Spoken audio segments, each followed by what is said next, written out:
And we're live, John. We are. Oh, hang on. No. We got our theme music now. I think we're live in a 1980s arcade game. Yeah, I started this a couple of weeks ago. I think it's like it adds something to the, some professionalism to the whole I like thing. your intro. Yeah.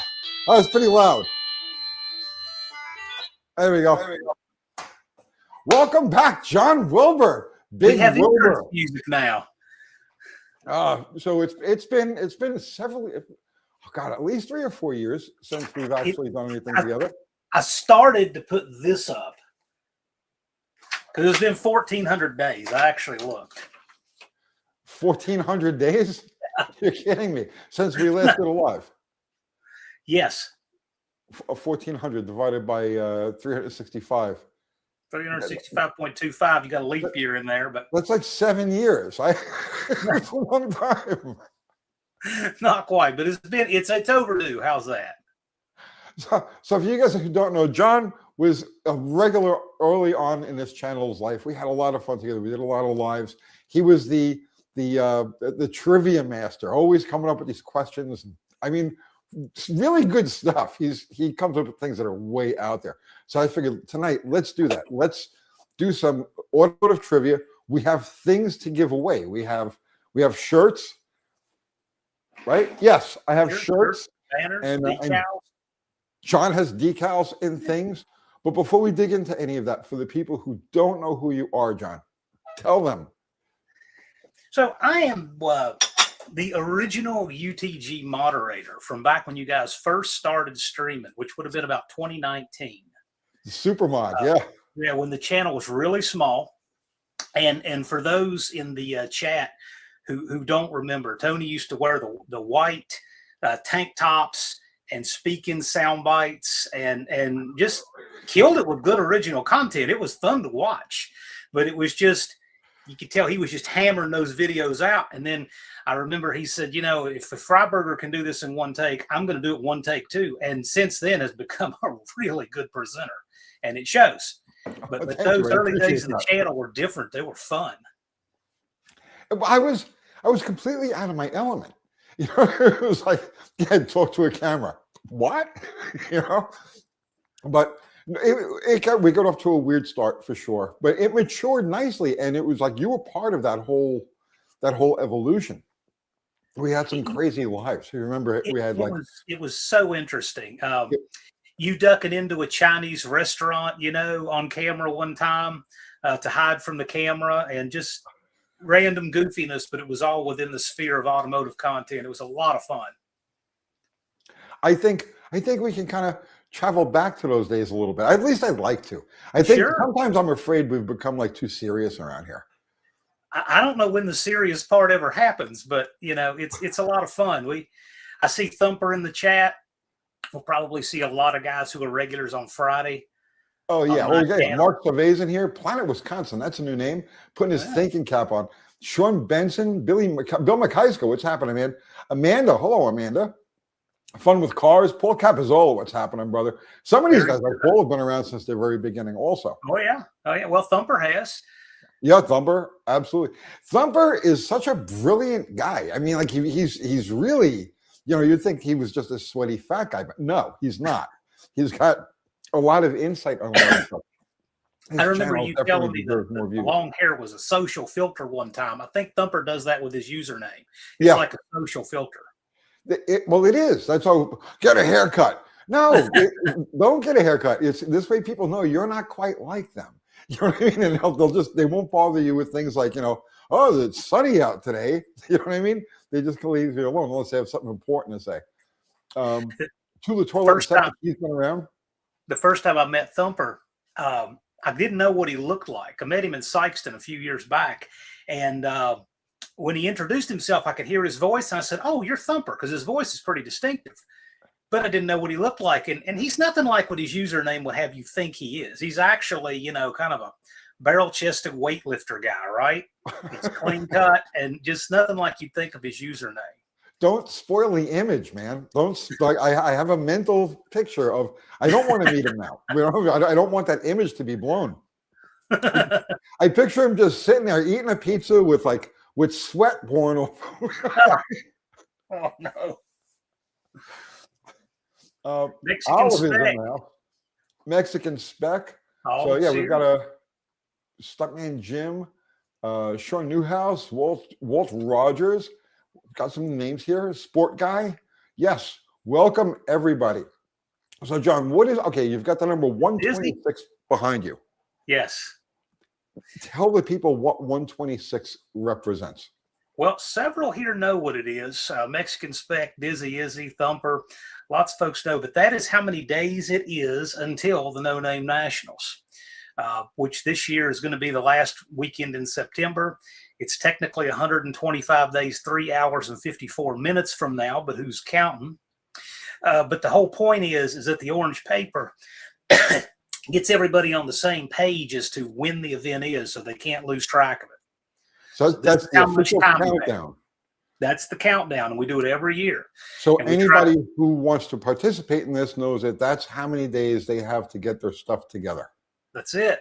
That's All it. And we usually have a date by about Thanksgiving, something like that. Between Thanksgiving and Christmas, but always before the first of the year.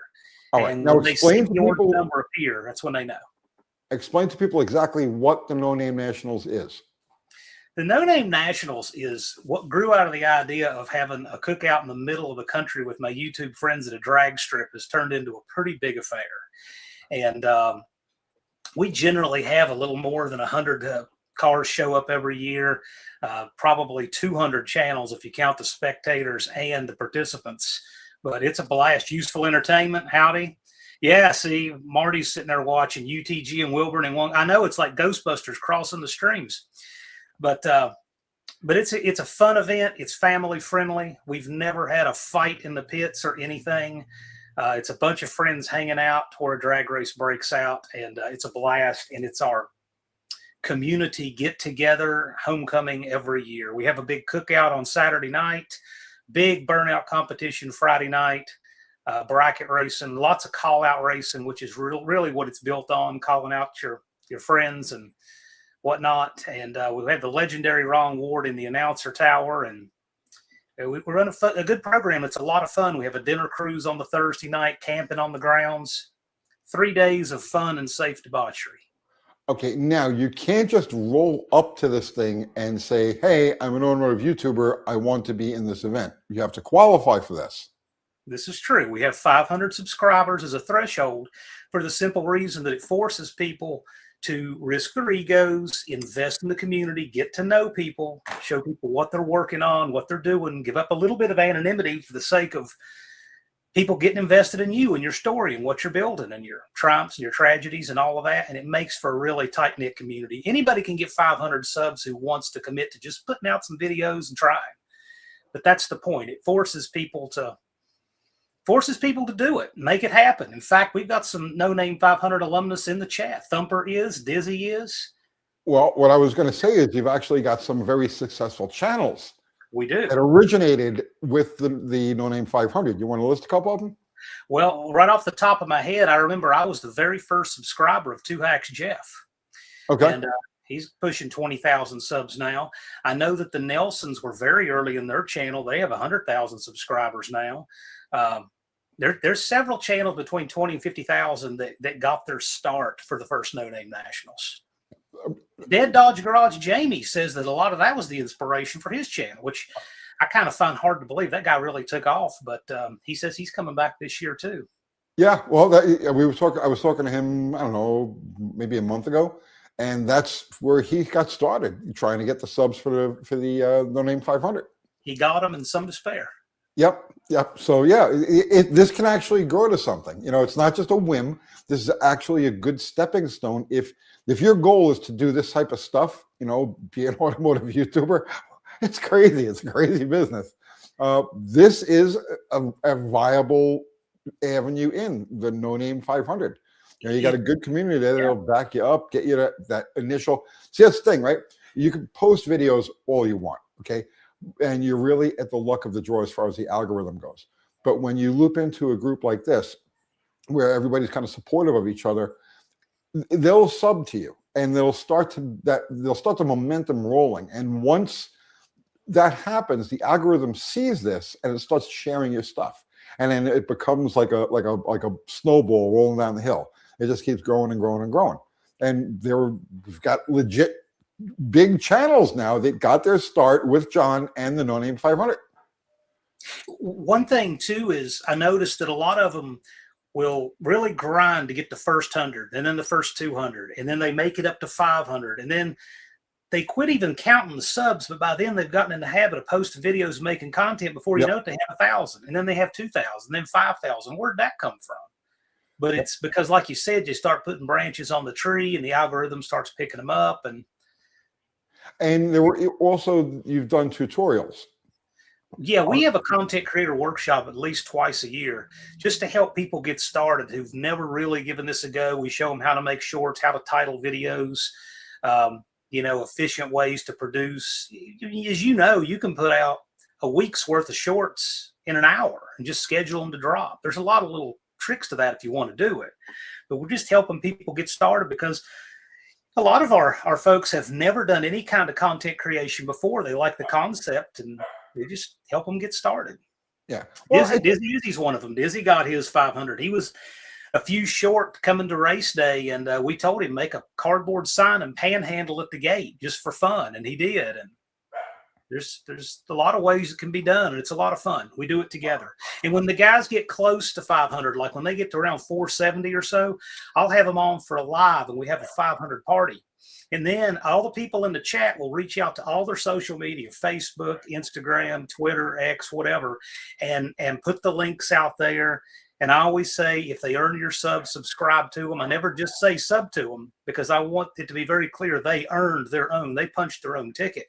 But, usually within the hour, we very easily get those last 20, 30, 40 subs together. And it's a nice party. Then I move them to the alumni section on the website, and then we get behind the next person who's getting close. In the entire universe of YouTube, there is nothing else like this. There's no other group, there's no other collective or community that actually builds its members because YouTube is a very cutthroat thing. I don't know if you guys have noticed or not, okay?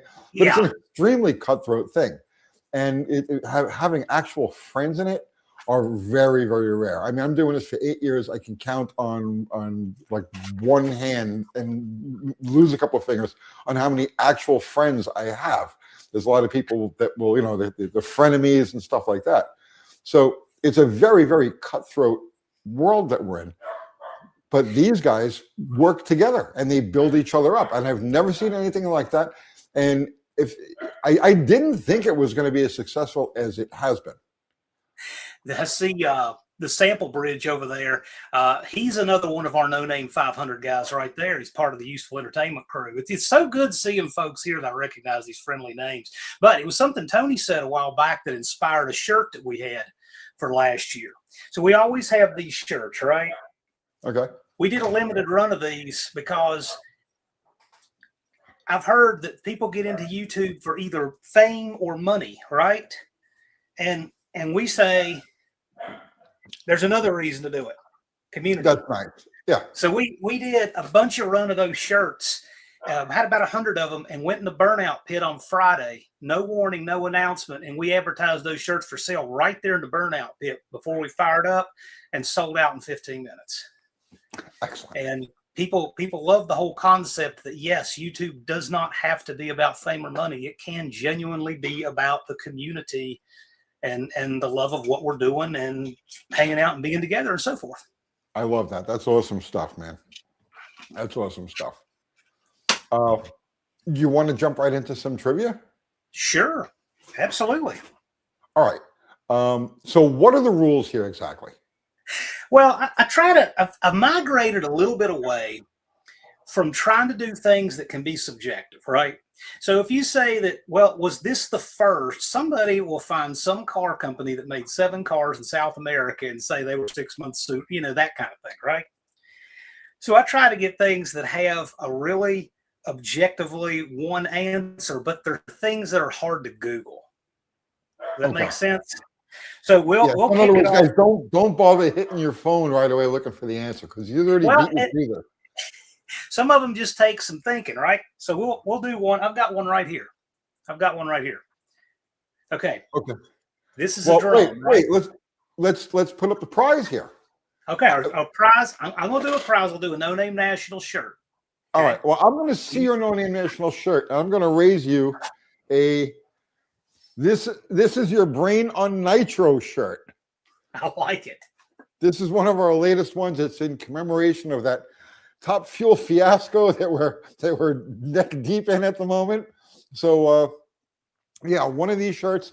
You guys tell us what size you want. It's as always, black shirt. It's made out of materials. It's generally conformed to the human shape, and there you go. So you tell us what size you need. It's going to be you send an email to UncleTony'sGarage@gmail.com. And if you don't win and you do want to buy one of these bad boys, and who wouldn't want to? I mean, you want to be styling with this puppy right here. You can always buy these in our store at a fairly reasonable price, and we take the U.S. currency. And so I do your choice of black or gray in the No Name National shirt, and we have all the normal sizes.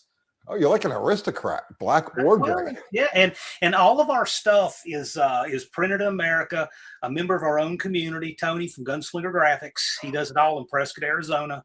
Really nice, high quality stuff, and he supports our community, and we appreciate him. But that's who does our shirts. Ours are done by Lucky Charm elves, believe it or not. I've seen the setup. It's very nice. Yes. All right. So hit him with the question, John. Let's see. So we're doing this for two shirts. It's like Price is Right with the two showcase showdowns, right? This is okay. Yeah. So I think a lot of you guys will recognize what this is. This is not the question, what is this? This is a high gear drum for transmission, right? But it's a special one. And you can't look this up on their website. This is out of what's called a Pro Flight. So it's 904 guts and a 727. And that drum is aluminum. Okay.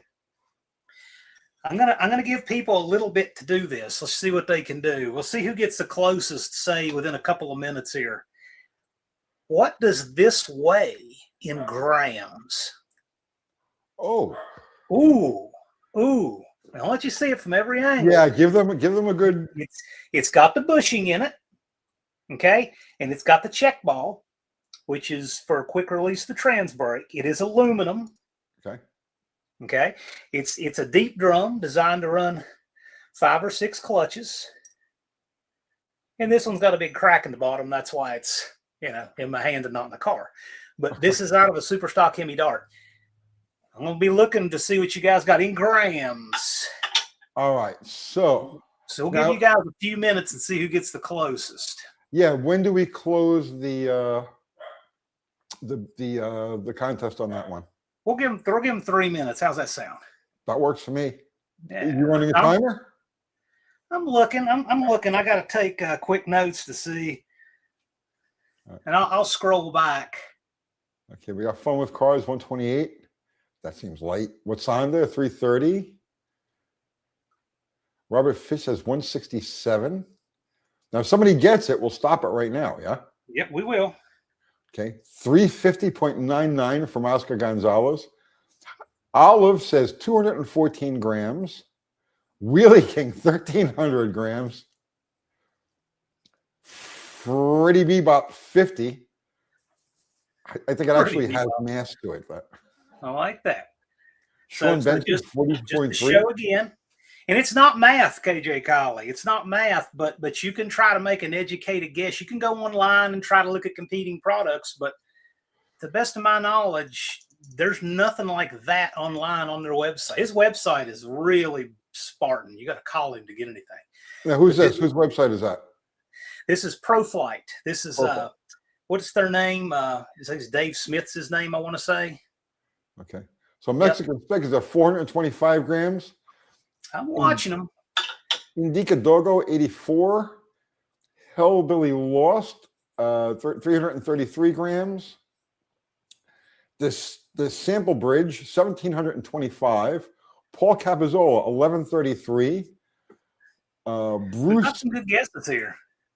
Bruce Alton. I'm having a stroke. I knew it was going to happen. I was going to stroke out. Okay. Bruce Cultgen, 904 grams. Fubar. It's 4.5. What's happening, Fubar? Barry Cuda, 462. Freddie, you got 50. All right, we got 1 more minute, and we do have one really good guess. So somebody's going to have to get closer to win it. Really? We got somebody that made a really, really good guess. Okay, Rusty the Derelict says it's 4,150 grams. Yeah. Olive says it's 26,000 quatlus, but no, we're not going with Klingon measurements. Quaaludes. It's not Bill Cosby's drum. It was quatlud. Katie Best, what's happening, Katie? 615 grams. Got some good guesses here.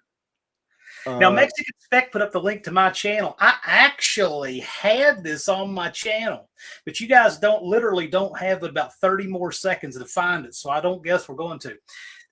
Tennessee, is that TN Shooter, Tennessee Shooter? We're guessing the weight of this drum in grams. Whoever gets closest is going to win a couple of shirts. Okay, let's see. Cars, 4M Views, 656. John Cram, 666. Indisha Dogo, 84. Sweaty Fat Guy, 645. Dizzy Izzy, 1,284. Michael Paul, 147.5. Top of the minute. We're going to close it. They're all over the map. They are, but we got a few who are really close. Johnny C is close.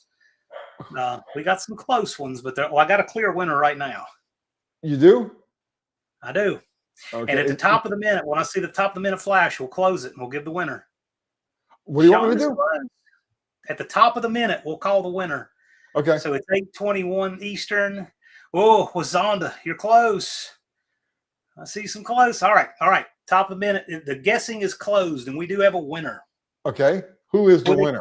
With a guess of 904 grams, Bruce Cultgen is the winner. You know, I had a hunch that it was not that I knew the weight, because I would have been wrong if I guessed. Fubar is close. Fubar is close? It was 903 grams. All right, so Bruce missed it by 1 gram. But he won. He won any other night with 890. He won the stuff though, so he gets this in the size of his choice. Yeah. Yes. No Name Nationals shirt and size of your choice, gray or black. Yes. So what you do is now you're going to send an email to uncletonysgarage@gmail.com, and you just put winner, and then put the shirt that you won and your size and your information, and then Kathy will take care of the rest from there. What Zonda 2B says, and it's a 904 part. Actually, it's a 727 part. It's a 904 drum for 727.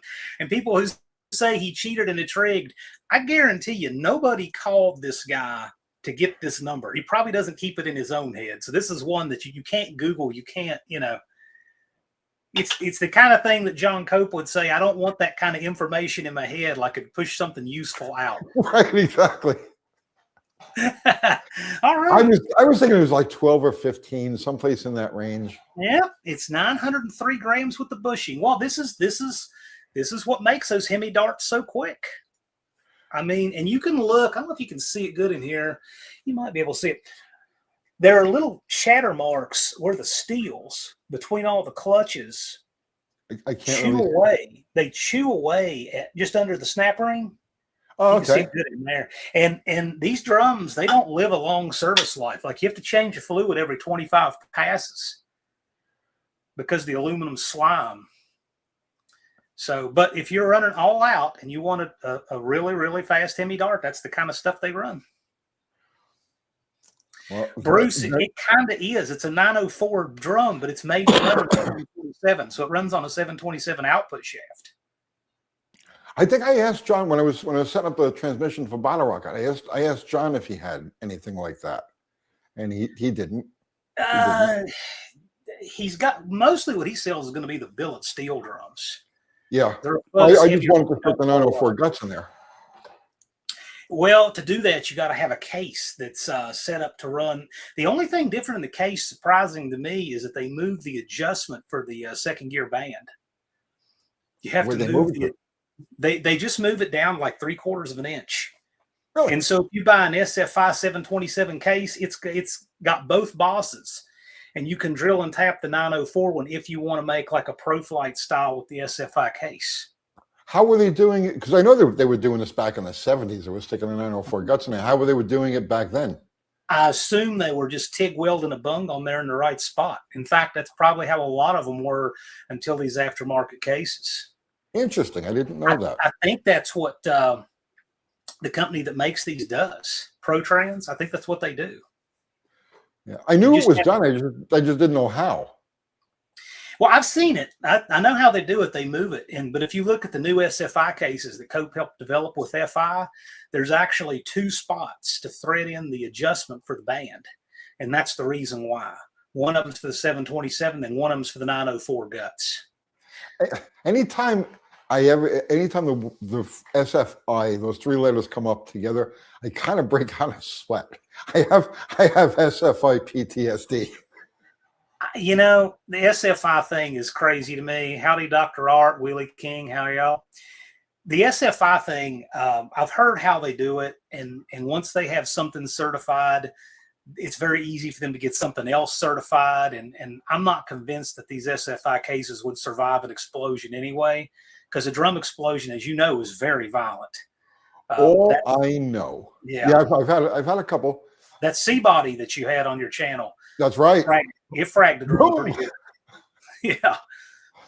All I know is the last year we ran Top Fuel, which was 1999, it cost us $6,500 for SFI stickers.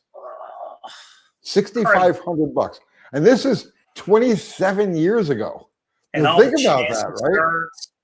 All the chassis certs and having to get new belts all the time and new helmets. Oh, by that point, it was all of the individual clutch parts had to be SFI'd. The wheels had to be SFI'd.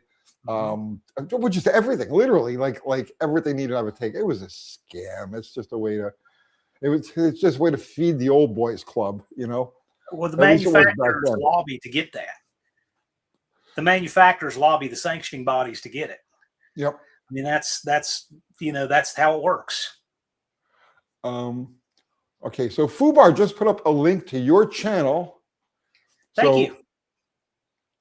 Thanks, Fubar. I appreciate it. Oh, let's see. Oh, Dr. Art's in the house. I see that.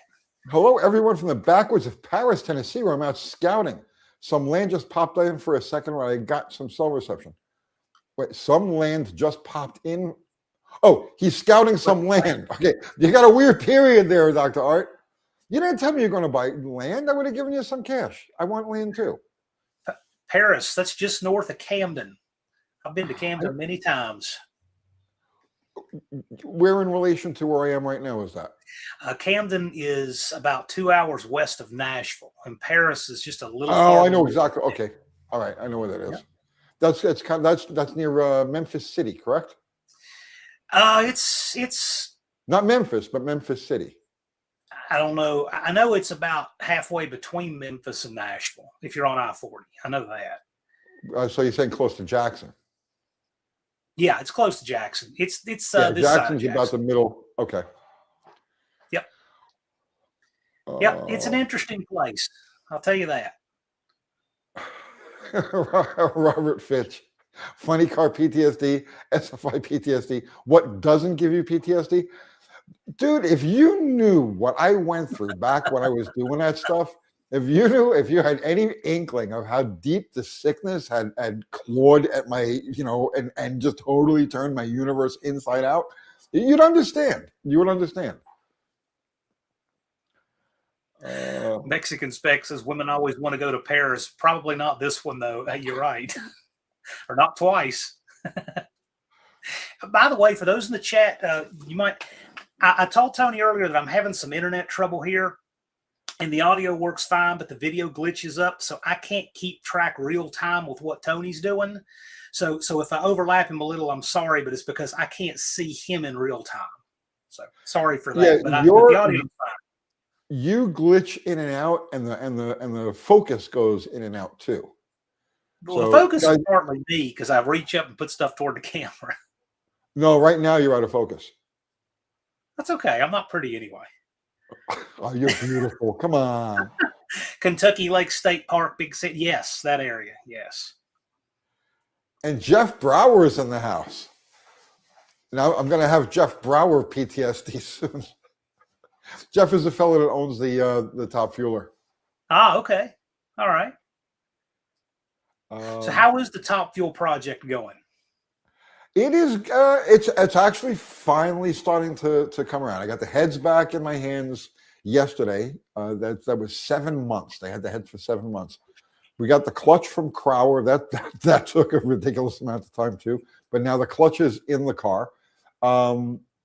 Dr. Art's got to get there. He's supposed to do some of the stuff around the back half of, from the firewall to the rear end is his territory, and from the firewall forward is mine. So over the next couple of days, the heads are going to go on it. I got to look at baffling the pan, because we took the pan down and it's just a plain bare 1950s Chrysler oil pan. There's no baffling. There's no nothing. Yeah. And so as soon as you hit the brakes, everything's going to go slushing to the front. So I got to figure out how to baffle that. But it's moving ahead a little bit at a time. So hopefully in the next few weeks, it'll actually be a runner. Little at a time always beats paralysis and stopping for some undetermined amount of time. So little at a time, as long as it stays little at a time, always winds up working. Well, that's the biggest problem with this, though, is the lack of momentum. So in other words, you get going, you're mentally in the zone to do this, and then there's a delay, and then you get sucked back out of the zone. And what a lot of people don't realize, and it's not just nitro, it's like any racing. And it's why I don't race. It's why I have no desire to go out and be competitive anymore.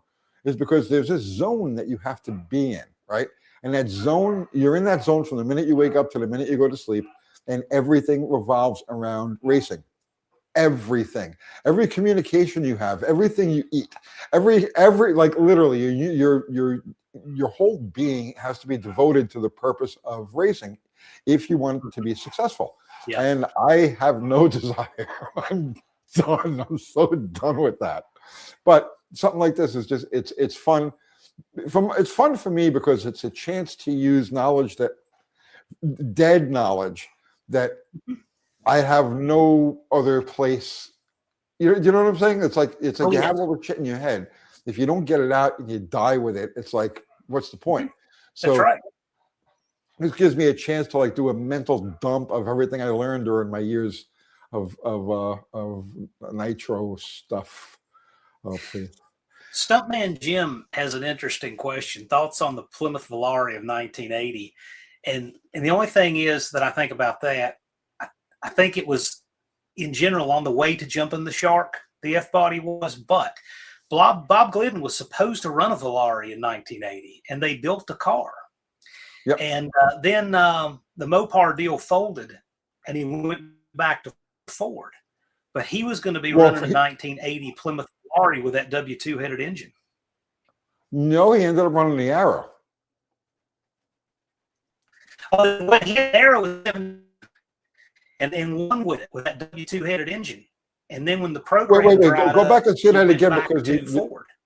Go back and say that again, because your sound blitzed out for a second. Okay, so Glidden ran the Arrow in 79 with the W2 head motor and won a championship. And then in 80, he was supposed to run the Volare. Okay, and then the whole Mopar program fell apart, and he went back to Ford. So it never wound up happening, but they actually had a car built, and it was for sale not long ago, but it was like the unrun Glidden car. It was in the works and just never happened because the Mopar deal fell apart before he could field it. Yeah. It would have had the W2 headed motor as well. Fun with cars is saying UTG used to disassemble and reassemble nitro engines between runs. That thing should be running by now. Yes, when it's all together, when everything's all fitted together and all of the bits and pieces are there, yeah, it's a flock. Bang, bang, bang, bang, bang, it all comes apart. Bang, bang, bang, bang, bang, it all goes back together again. But getting all of those parts all in the same place and then all massaged and prepared and done just so that they all fit together and they all function together, That is a long. That's the other thing too. When you got a race car, an actual race car, the time that goes into it is ridiculous. When I had my fuel altered, if I knew that we were going to run that car, let's say the following weekend, like we're going to take it to ACCO on Saturday night, right? The whole week, like literally the entire week, was spent prepping everything, prepping the car, getting the truck ready, getting tools organized, cleaning this, cleaning that, ordering new parts, waiting for new parts to come in, fitting the new parts, because nothing ever just bolts together. Everything has to be ground a little bit here, and that bolt's just one thread too long, and it's constant. It never stops. And this is what people don't understand. It's like the stuff that happens on the actual racetrack is nothing. It's nothing. It's a blink. It's all of the work that you have to do to get there. That's where it's crazy. It's crazy. But one thread too long on a bolt can be a disaster. No lie. Because you think it's torqued. You think it's right. Yeah. Exactly. It's a Navy term is. What's that? I see the term FUBAR. Someone was asking. Dizzy says it's a Navy thing. That's where I heard it originated. That's beyond all recognition. Barry Cuda, my life with funny cars. Barry Cuda asked, was it Glidden that Tony said didn't like using engine stands? Well, I know that he didn't. Yes. Yep. Rusty Glidden was actually on Drag Boss Garage's channel, and we were talking about how he would build them on the ground and on tables, but he didn't use a stand. Yeah. Well, actually, Bill himself told me that just when I was doing Cars Illustrated magazine. And I asked him, I said, is it true you don't have any engine stands? And he's like, no, it distorts the block. When you assemble it, you want it to be as natural as possible. And he would lay the block, down on its side and do everything he had to do. That guy he went the next level with it. Now, whether or not it was actually viable, is there that much distortion to the midsection of a block when it's hung off of the stand? I don't know. Well, you think if you torque up the bell housing of a transmission to it, it can't be that. It's got to be just the weight pulling on it, I would think. Well, the motor. I do know that I've seen. Go ahead. What's that? Well, I've seen video of Glidden in the pits, and I have seen an engine. In fact, it was the 79 Cajun Nationals on that very Aero we were talking about. He had an engine standing up on the ground. Yeah. And then there was a special with he and the family from his shop there, and he had one on a table working on it. So I've seen plenty of evidence to support he did not use engine stands. That is true. No, I know for a fact, but the question is did it really make that much of a difference? I don't know how, because every other engine builder does, but I don't know. That was his thing, and I'm glad he did something different because he was different. I think it's good. He had his ways. He named me in a $30 million lawsuit against the IHRA. Wow. I've got a very interesting history. Let's see. Stuntman Jim says, thanks for the fun facts. I'm restoring one with a slant six build in it. So that's on the Volare. Let's see.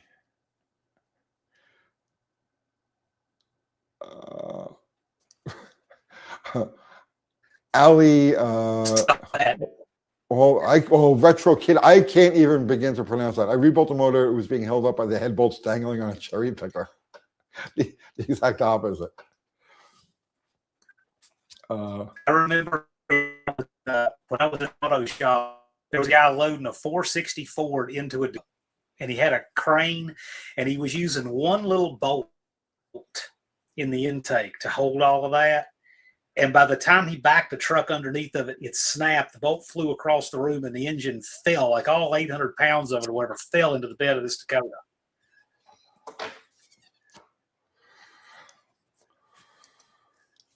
Loud Kid. At the NASCAR garages, all cars are built on the floor, no lifts. Well, that makes sense. Let's see. I'm just scrolling through the comments. If you see anything interesting, jump on it. Yeah, well, yeah, there's interesting stuff in here. Dead Dodge Garage. This is where the party's at. Jamie's in the house. I didn't see him pop in. I see him down there. It's 7:39 your time. Huh. He's not popping up on mine. How do you like that? Oh, there he is. I was gonna say Well, he should weird. be. Yes. Welcome, Jamie. We were just talking about you before. Yeah. Do you want to jump in here? Jamie had a good pit thrash going on at No Name Nationals. Took the transmission out of the car, took it down. I can't remember what all he did to it, but he got it back together, back in the car, made another pass. Love that car. He is a little wild 273 with a tunnel ram, 4-speed. Didn't he want his the Demon there? He had it was like a half Valiant, half Dart. It had a Dart front clip on a Barracuda, if I remember right, and it was a 273 with 2 4s and a 4-speed, and he was running in the Triple Crown class with it. Okay.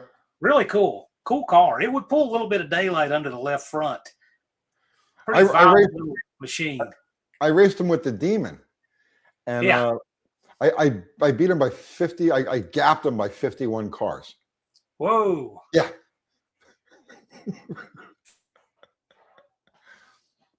Some race. It's 51 cars. What's that, bro?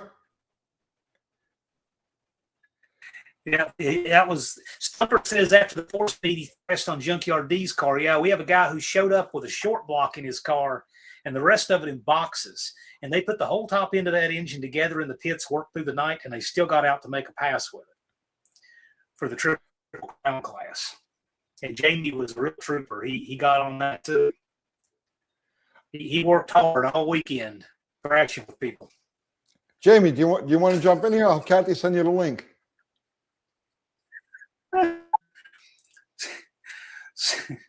Slim Jim there. I think I know why you're asking. What's that? So Slim Jim's asking, I don't know if you've ever seen his channel, but old Rich 220 has been trying to set valve lash on a 283 and a 57 Chevy for the last 5 years. Rich 220, wasn't True he? story. He was an odd kind of guy. I think he was homeless. no, but well, he was for a little while. He was living in a motel, but we tried to adopt him and it just didn't work. But a cardboard likeness of him was at the No Name Nationals last year, and he had a really good time there. And the real Rich saw our cardboard stand up of him and loved it. So it was all in good fun. But he's been trying for 5 years to make his 283 run. I'm calling Kathy. There she is. Baby. Yeah. Did you send Jamie the link? Yeah. Okay. She's on it. You want to say hi to anybody? Oh, she said hello. Let's do more trivia while we wait for. Let's do that. Jamie's coming. We'll get us. We got another one. Our time. I'm kind of spaced out. I'm watching our time. Okay. So we got some numbers ones. All right, hang on. What are we giving away for this one? Because I have yet another shirt. We have our infamous internal combustion shirt because I pee standing up. Tell the world how you feel about EVs, man. This is it. This shirt, so some of our shirts get a lot of comments, and this one always gets comments. I'll be getting coffee at the 7-Eleven or whatever, and people are like, great shirt, that's a cool shirt. And of course, I'm too embarrassed to tell them that, well, it's my shirt, and I sell them on. I like the one that says, I hate cars. But, I hate cars. It's very popular. I don't know if we're giving those away tonight, but yeah, we're giving away. I remember those. This internal combustion because a pee standing up shirt in whatever size you need. If you happen to win this round, you send an email to uncletony'sgarage@gmail.com. Put in the subject line winner, and then the shirt that you won, and then give Kathy the size and your address and all of that, and it happens just like that. And I will get you some No Name Nationals decals and sticker packs. We'll get you those too. All right. This is great stuff. Okay, so all right. So we're going to do another numbers one. Okay, this is the kind of stuff that's hard to look up, but it's legit. And then I'm going to show you some visual proof like I did with the drum. How many total sprocket teeth are in a small block Mopar timing chain set? Total teeth are in the small block Mopar timing chain set. Now, would that be both the top and the bottom gear? Total, correct. Total. So the total for the two gears, the cam gear and the crank gear. How many total one teeth? Number, one number total. But see, that's not going to be fair because there's somebody running right out now to their. That's the thing. If you happen to have one of those in your hand like I do, you have an advantage. Right now, somebody's ripping the water pump.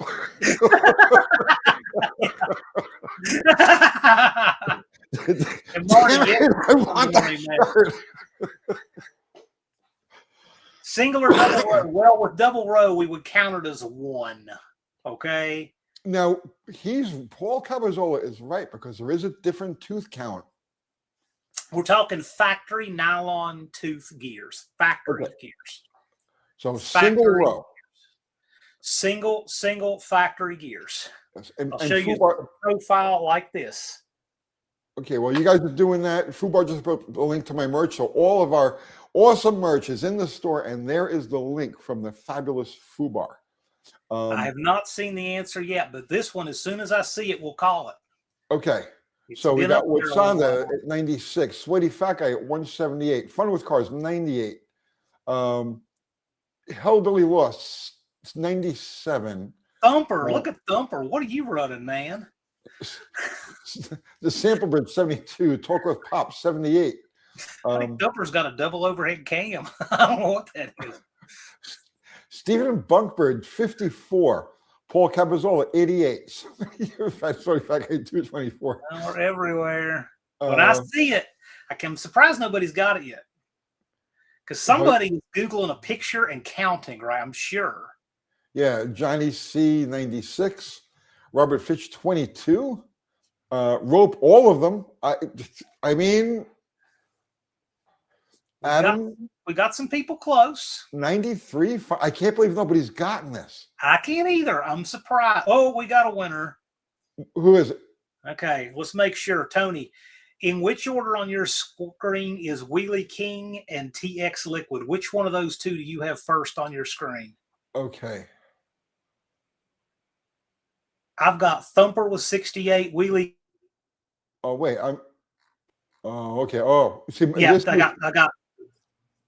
This was you have. Okay, so at 7:47 p.m., Thumper's got 68, then Wheelie King's got 69, then TX Liquid's got 69. Which of those do you have first, Wheelie King or TX Liquid? At what time? 7:47 your time. 7:47. I got Sweaty Fat Guy. Then I got Wheelie King. Okay. I'm just TX making sure. Liquid. I got Wheelie King first. Wheelie King is first in. That's why I was making sure. TX Liquid. Okay, Wheelie King, you win it. It is 69 teeth. We have 23 on the bottom. And the top is exactly twice that many. Oh, man, I feel bad. The two guys, same time. Yeah. He got his out first. You got it, Wheelie King. So you know the drill. Send an email to Kathy, UncleTony'sGarage.com. Tell winner and which shirt it is and your size, and we'll get that out ASAP. We got it. I'm going to put the winner right here. Yeah, Mexican Spec is confirming Wheelie King was first. I always make sure of that because sometimes it can display different on different people's screens, but I was just confirming. But yes, congratulations, Wheelie King. Wheelie King just guessed 69. Well, it's 23 teeth on the bottom and I believe 46 on the top. That's a factory nylon toothed gear. Jeff was saying he was wearing it's not how fast you go, it's how you go fast shirt yesterday, and the guy told me, love your shirt. And there's so much truth in that. What's the wrong email? You said UncleTony'sGarage.com. Is it UncleTony'sGarage@gmail.com? Yes. I've been corrected.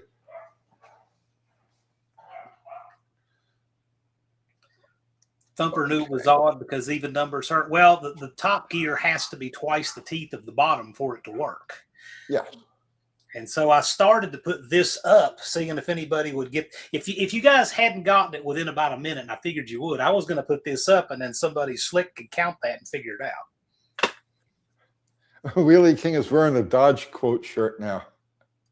You guys are awesome. Yeah. Fun stuff. Congratulations, Wheelie King. Buddy Carfano, how many links in the chain? That would have been, that would have been a good follow-up. We never know. We might do that another time. She can Google that on a picture and get it. I just grabbed the gear. The chain was too nasty to want to bring in my office. So that's why I just grabbed the gear. Chain was laying there with it, of course. You sent me a video of a 318 looked to be in a van. What was that about? Yeah.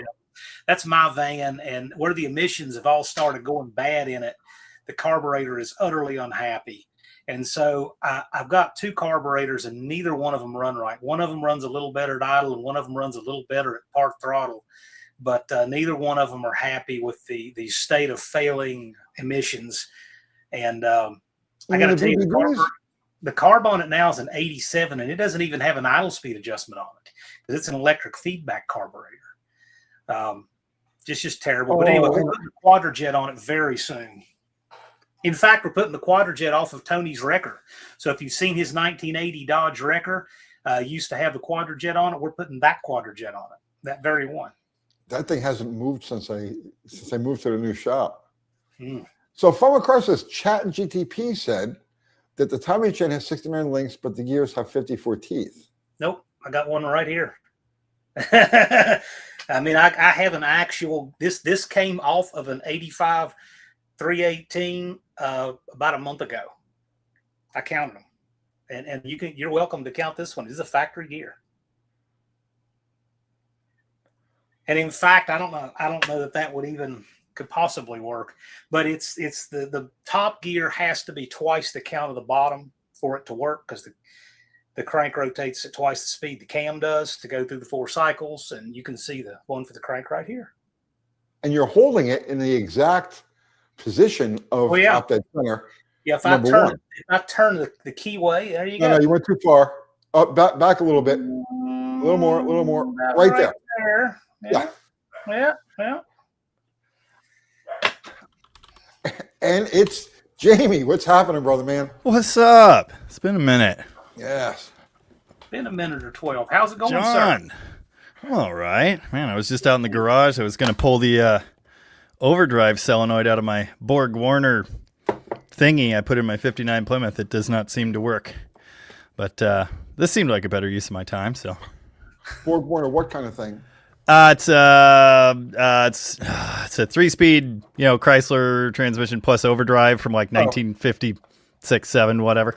Oh, okay. I put it behind the Perkins in my my 59, and I wired it all up today. I put in a kickdown switch and everything, and went out, and it just doesn't work. So, War Ghost wants to know, hey guys, would you happen to know the compression ratio on 383s used in boats? I'm looking at buying a pair from 1964 steel clipper. They have valve cover stickers, the Newport 25. One of them is going to be reverse rotation. Yes. So keep that in mind.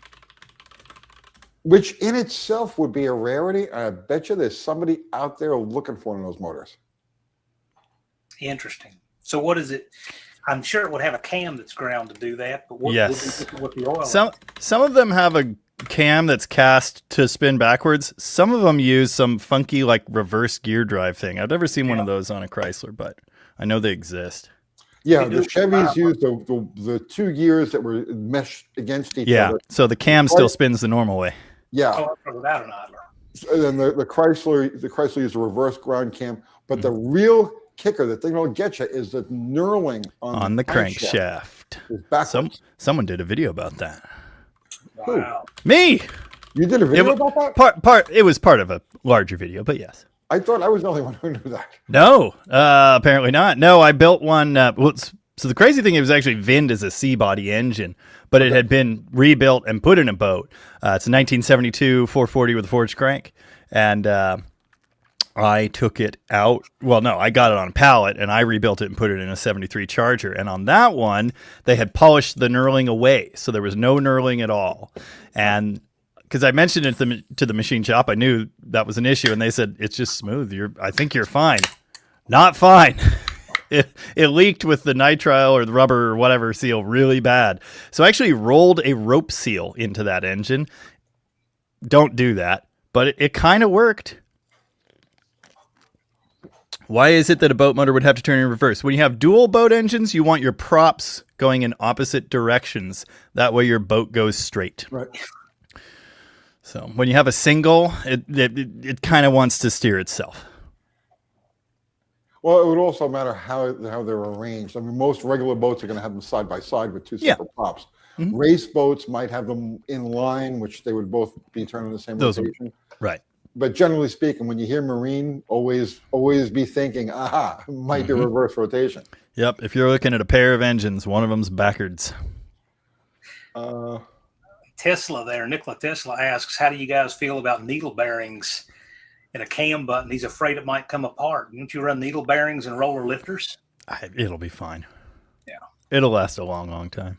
Longer than you're going to have to worry about it. Well, you can just use the Nylotron. If you're worried about the bearing, just use the little Nylotron plug that they stick in the front of the... Why do I look like Uncle Tony but 30 years ago? I think I look like Uncle Tony 15 years ago. Thereabouts. He may or may not be my illegitimate kid. I don't know. Yeah, we don't like to talk about it. But yeah, shouldn't you be at band practice? Yeah, I'm going to band practice after this. And at some point, I got to take a break to eat a chicken sandwich. All right, so let's do some more trivia. Sure, we can do it. So, Jamie, you keep an eye on the count. Count. What count? Well, just in case there's a tiebreaker like we had before. Okay, I missed that. Since Jamie's here, we're going to ask a question that I bet Jamie will know. But I'm not allowed to answer it. All right. But wait. This is the bummer about trivia night. I can't answer. We're giving away one of dude our latest shirt. I am the computer. Can I have one of those? Yeah. Go Kathy. All right. Kathy. So I am the computer. Show these people where you're at. Let your Luddite freak flag fly. I am the computer. So one of these, if you win the thing, send an email to Uncle Tony's Garage at gmail.com. Right? Did I get that right? Yes. Uncle Tony's Garage, because I don't even know that she had to come in and correct me a minute ago. Uncle Tony's Garage at gmail.com. Put in the subject line winner and the type of shirt that you got, and then your size and all of that, and we will get one of those out to you. John, do you have anything to throw in the pot? I'm going to do a banner. No Name Nationals banner right here. Oh, wow. That's a nice banner. Which Jamie won on a trivia night on my channel. Yes, I was going to mention that. In fact, I was out in the shop. I was going to show it, but I decided to come in the house. You never sent it to him. It took a while to get it. It took a while because they were sold out, and I had to wait for a new batch to come in. Yeah, you had said when I won it, you said you had one more, and apparently you did not. Someone may have swiped it. I'm not sure, but I literally had to get the next batch. But I got them out. All right, so this one is for the shirt. I am the computer, and for the banner, and let her rip, John. All right. How far apart are the pre-stage and stage beams on the drag strip?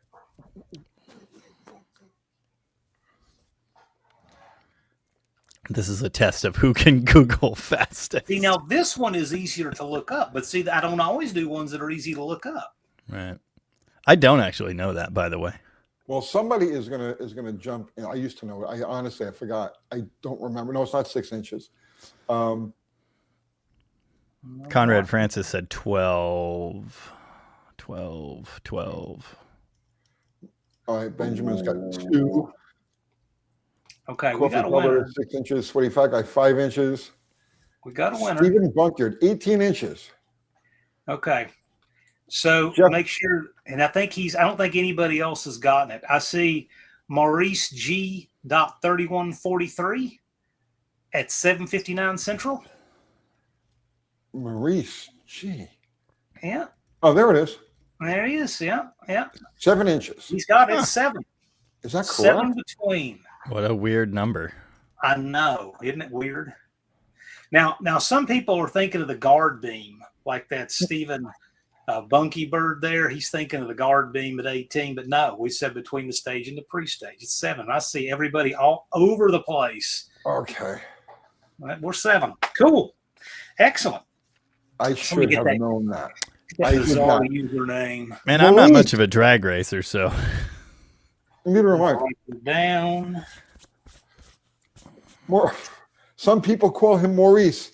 So, and some people, I'm not gonna do it. what was that? The gangster of love. the gangster of love. Yes. Yeah. Let's go with that. So there you go, gangster of love. You are the computer. Send an email to Uncle Tony's Garage at gmail.com. Put winner in the subject line and the shirt and your size. And Uncle Kathy will get one of those things to you post haste. I think. It depends on how many we have in stock. But it should go out right away. The Space Cowboy, yes, also. Yes. I was going to mention something about the pompatus of love, but I didn't want to. What is a pompatus? That is a damn fine question, one I cannot answer, but Google probably could. Look that up. No, I got it. I I'm won't on be it. afraid to let her answer it. I know you can type faster than I can. I can. A famous nonsensical made-up word. Really? Yes. But it sounds good. Yes. Yes. I was pretty sure it was made-up nonsense. Yes.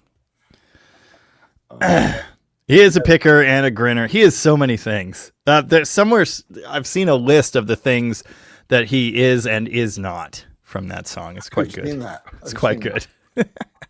The gangster of burning cars. Yikes. Yeah, and Sweaty Fat Guy confirms it's a Confirmed. made-up word. He's our fact checker. Nice. I remember Tony lighting a quarter panel on fire on Slide Hammer once. Really? Yes. Really? Yes, you did. And it was some Do thumbnail. that. It was some thumbnail, and it was in front of your shop there on Lake Rutledge. Remember when you were over there? And you put up some kind of clickbait thumbnail. It was Uncle Oh, Chris. right, yeah. Yeah, and you'd lighter fluid on the quarter or something. Yeah. Yeah, gasoline. Yep. It was to Okay. sell shirts, I think. That seems Yeah. like the sort of thing you'd do. Well, of course it's gasoline. I mean, Tony's he's not gonna do with anything remotely safe. One time we were filming a commercial and advertisement for shirts in the shop, and I doused one in gasoline. Yep. Do you remember that? Oh, yeah. Yeah. It got a little out of control. I wasn't expecting that. I'm inventorying all the things you've lit on fire over the years in I lit a videos. lot of things on fire. Carburetors, of course. My contact picture for Tony is him honing a cylinder with gasoline while smoking over it. Yeah. Going to town. It's a great picture. That's his contact picture. I've been doing it for half a century like that. I still Yeah. have most of my original skin. Yeah, it's all good. I thought that's just a neat picture. Did It's a you guy s- going to work? Did you see? It's been like a month now. I revived this 318 that was sitting in the woods 25 years with no intake on it, and it was seized, and all the lifters were seized in the block. Everything was just amazingly seized, and my brother-in-law and I got it unseized and running. Nice. And fired it up. It ended up having a cracked block around like 8 head bolts, and it was junk. But we got it running, and it was awesome. He cleaned all the lifters in the valley and everything. He was like scrubbing out with gasoline, and I wasn't thinking about that.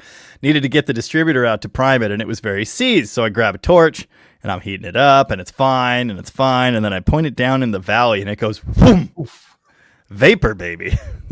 The gas vapor. It was pretty was this cool. A flat tappet motor? Yeah. That reminds me of a time I was about 14 years old. It was during the winter. This was in New York. And one of my neighbors had a Charger, a 71 or 72 Charger with a 318, and they couldn't get it to start. They were cranking it and cranking it and cranking it. And I said, I'll get it started for you.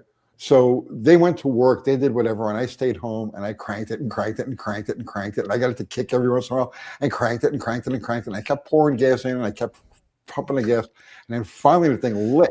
And when it did, there was so much gas in the crankcase, it blew the valve covers off. Oh, Gosh. We blew a breather off once off my brother's duster. It blew up, hit the hood, bounced off, and shot across the street at the neighbor's house.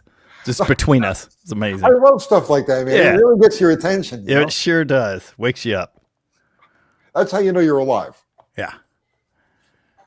Yeah, that engine ran pretty good briefly, but it was not long for this world.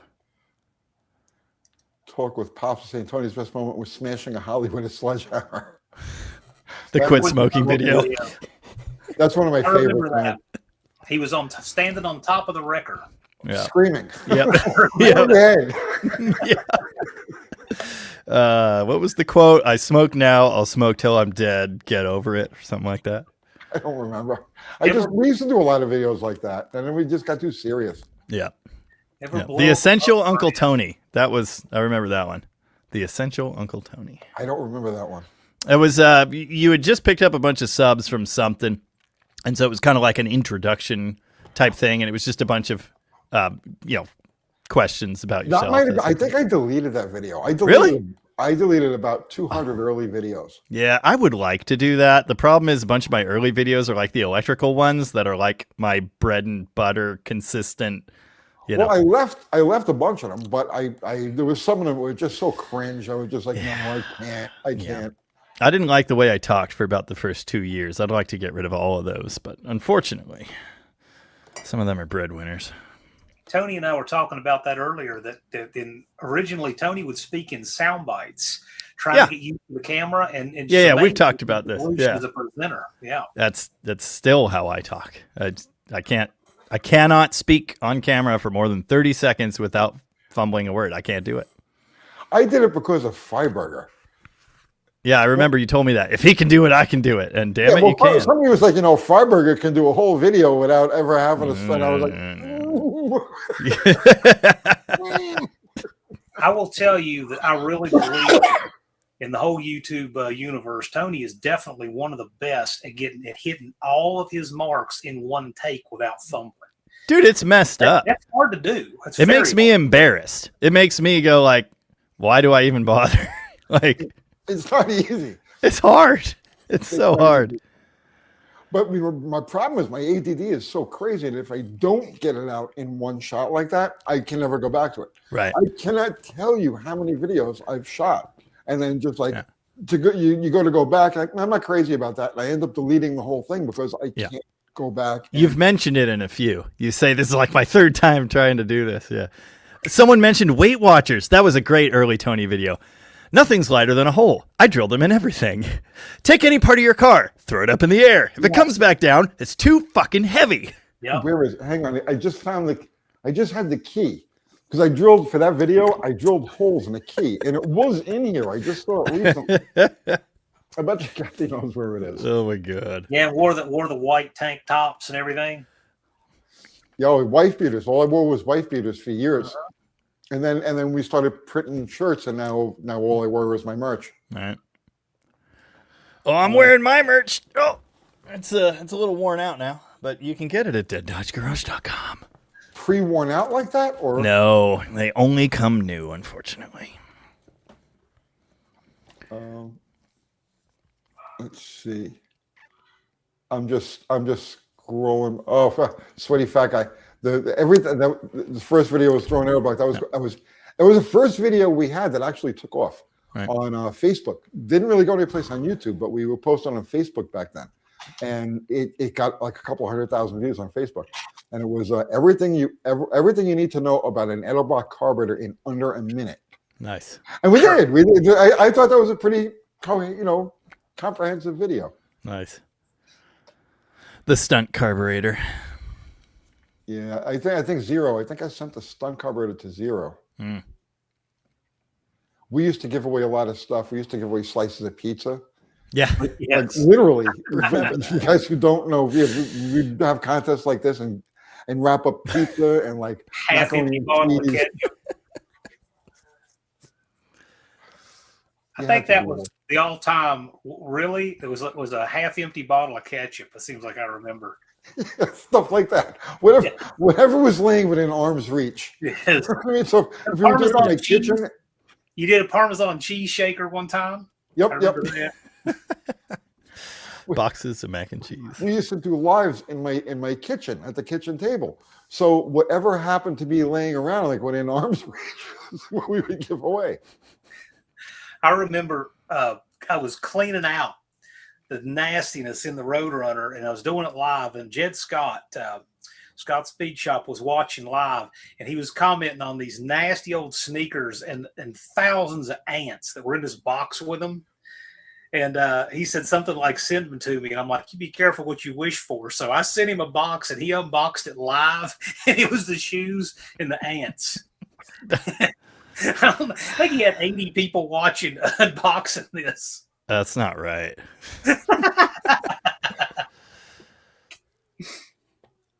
Oh, Benjamin. Yeah, well, John was a big part of that, the COVID lives. Because when it was the 2 weeks to flatten the curve, I was like, we have a bunch of people that are just going to be stuck at home now. So let's just do a live every night, and we did, and that's where we had the most fun, because that was over the top. There's Dust Devil Brian. I was happening, man. Hey, Brian. We weren't big enough to like have to be serious about stuff, but we were big enough that we had a pretty decent audience. So it was a free for all. Let's do a serious Mopar question. Let's do it. Then we'll. Right. Jake, is it true that some 440 cranks that weren't originally mated to with a manual transmission aren't drilled for a throw bearing? I've seen this on some forums, and I'm wondering if it's actually true. Pilot bearing, and yes, in a few more words, there's a hole, but it's not deep enough and maybe not bit wide enough either. The good news is you can chop the end of your input shaft off and get the ram style pilot bearing with the little spacer that goes in the very back of the crank, and that solves the problem. Yeah, any of the Magnum, it's the Magnum style. Yep, 90s. Yep. Throw bearing. You got to cut 3/4 of an inch. Yeah. You got to cut 3/4 of your inch off the input shaft, which it's not that big of a deal. No. And then get your portaband out. Yes. Where did John go? I don't know. I noticed earlier his Wi-Fi was a little goofy. Yeah. He's currently a loading circle. There he is. Okay. You disappeared for a second, bro. Ha! Yeah, I'm on top. Now John's covered by the comment. Suck it. By the way, that trick also works for cast cranks. Yes. So, there are actually, it turns out, I've read that too, and I had questions because every small block crank you look at, it has the hole. It might have the hole, but it is not necessarily finished to the proper dimension. My 273, I actually sanded down my bushing and used a flapper or something to open up the hole to get a bushing to go in. It was not good because it was never fully finished. There's actually an undersized pilot bushing out there for those cranks. It doesn't solve your input shaft is too long thing, but there's actually Napa sells or sold a slightly undersized bushing that solves the problem in some cases. All right. Let's see. You want to do another one, John? More trivia. We have 5, so we got 2 more. Two more. Okay. This is good. I have 2 more shirts. Okay. My favorite shirt out of all of the ones that we sell, I hate cars. I love this that thing one. Gets the biggest reaction out of any shirt we have. If I'm on a motorcycle riding and with people who beat me, I love that shirt. So yes, I hate cars. And you don't have to be riding a motorcycle to actually hate cars. All you have to do is just be intimately involved with cars for any amount of time. And this is you. So you can win this shirt. John, do you have anything you want to throw in here? Yeah, I will. I'm going to throw in a No Name Nationals hat for this one. Ooh, that's a good prize.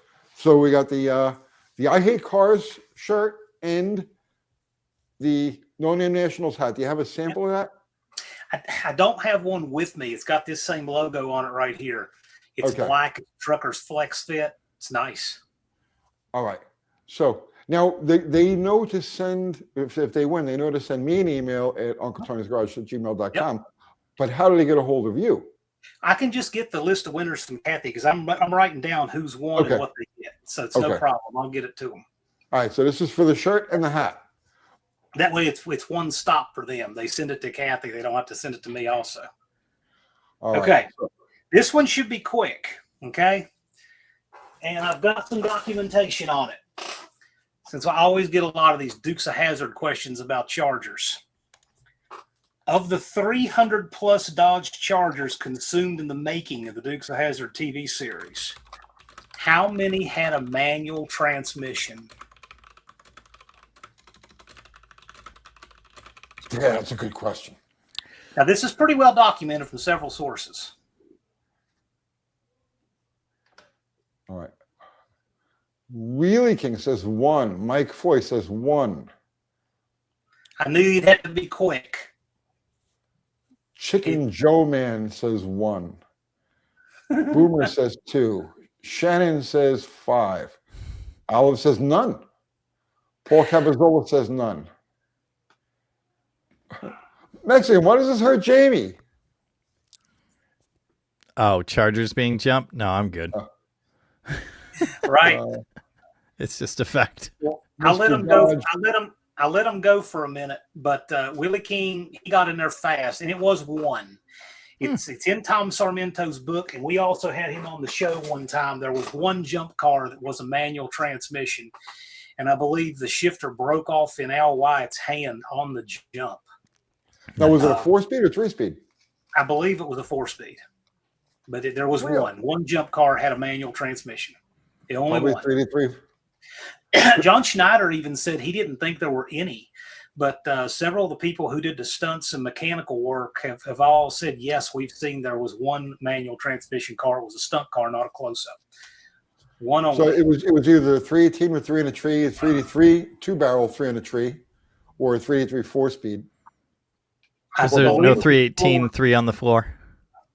They didn't Is have that what it was? No. It was 3 on the Okay. floor. Okay, that was floor shift. No. Not No, until it would have been a 70 were 4-speed. any floor shift 3 speeds. In 69? In 69, there were none. Okay. All right. Right on, Wheelie King. All right, Here, Wheelie Wheelie. King. He knows what's up. He's racking up tonight. But these guys are still throwing numbers out. It's done. It's done. 1. We had 1. He had to be quick for that one. I'm curious now to know what car that was, Yeah. what the combination was. You know what? I'd have to look back the book, or I can ask him. He might know. It was just one, but it was a stunt car. It was a jump car, so it wasn't. It wasn't. Okay, so it was a close-up car. talk about Charger trivia. Oh, here we go. Have you ever seen the crash test of the 69 Charger where they run it into like a wall, right? It's not crashed into another car. They actually crash it into like a wall, and the car is shortened up to like nothing. I haven't. You've never seen that? No. Because there's a video of it also, of the car being pulled into that wall. And then it crashes up, and the rear end comes up like this. And Wow. Jamie could probably find it. I'm going to pull it up. 69 Charger. Well, here's someone crash testing a General Lee for some reason. How many TA Firebirds? Oh, that's AI. Not nearly as Yes. many. Hold up. This is all nonsense. But that was a Hemi car. There it, oh, okay. No. I've never seen the video, but I've seen that picture That's a Hemi car. of it like balled up. Yeah. Wow. Yeah. Oh, So that's a during the horrible video, noise. No, when the that's not a back end video. comes It's up- just a picture. You get a glimpse of the torque boxes, and then it's got the resonators at the back. Wow. I have a question for the two of you. Speaking of AI, what is your take on all of this plague of AI descending on YouTube? Did you not see Tony's video? I saw His- the headline. His for it. opinion has been made quite public. I've not yet watched the video, but I saw the thumbnail. It's hurting views. It's hurting everybody. It's a disaster. I haven't noticed it hurting my views yet. Really. I haven't. I mean, but I'm still like, I've been on an upward for a while. It goes up and then it levels and it up and it levels and it's, it'll grow to a certain point and then I'm sure it will stop growing. And it kind of depends on many, many factors. But the point is, I haven't noticed it directly affecting me in that way. But what I have noticed is AI using my videos for content. The other thing that bugs me is people keep sending me like AI pictures. Here, I AI'd your charger into this, or I AI'd. Oh, you took this picture. Well, that's great, but what if we used AI to make it better? And every time I'm just like, I've got a good friend too who keeps sending me like AI graphics for his channel and everything, and I'm like, dude, stop. Yeah. Just stop. First off, it's just disgusting. I don't like it. Yeah. Boomer is saying, I hate the AI thumbnails. Everybody is using AI so thumbnails now. I had a guy. You get zillions of collab requests and sponsorship offers and all that stuff, right? Every single day. I know you do. Well, I got one from a guy that wanted to do thumbnails from me, and he said that my thumbnail was crap, and that he made it better for me, and that I basically had to start paying him to improve my thumbnails. And all he did was ran my thumbnail through AI. Cleaned up the background and put flames behind it. And I wrote back a long response. You should have done a video on that. I might still, but you should do a video on that. That's good stuff. You know, but I don't have a boomer chair. See, and that's the problem. And like, I'm afraid that if I do videos like that, they'll do too well, and then I will have to keep doing them.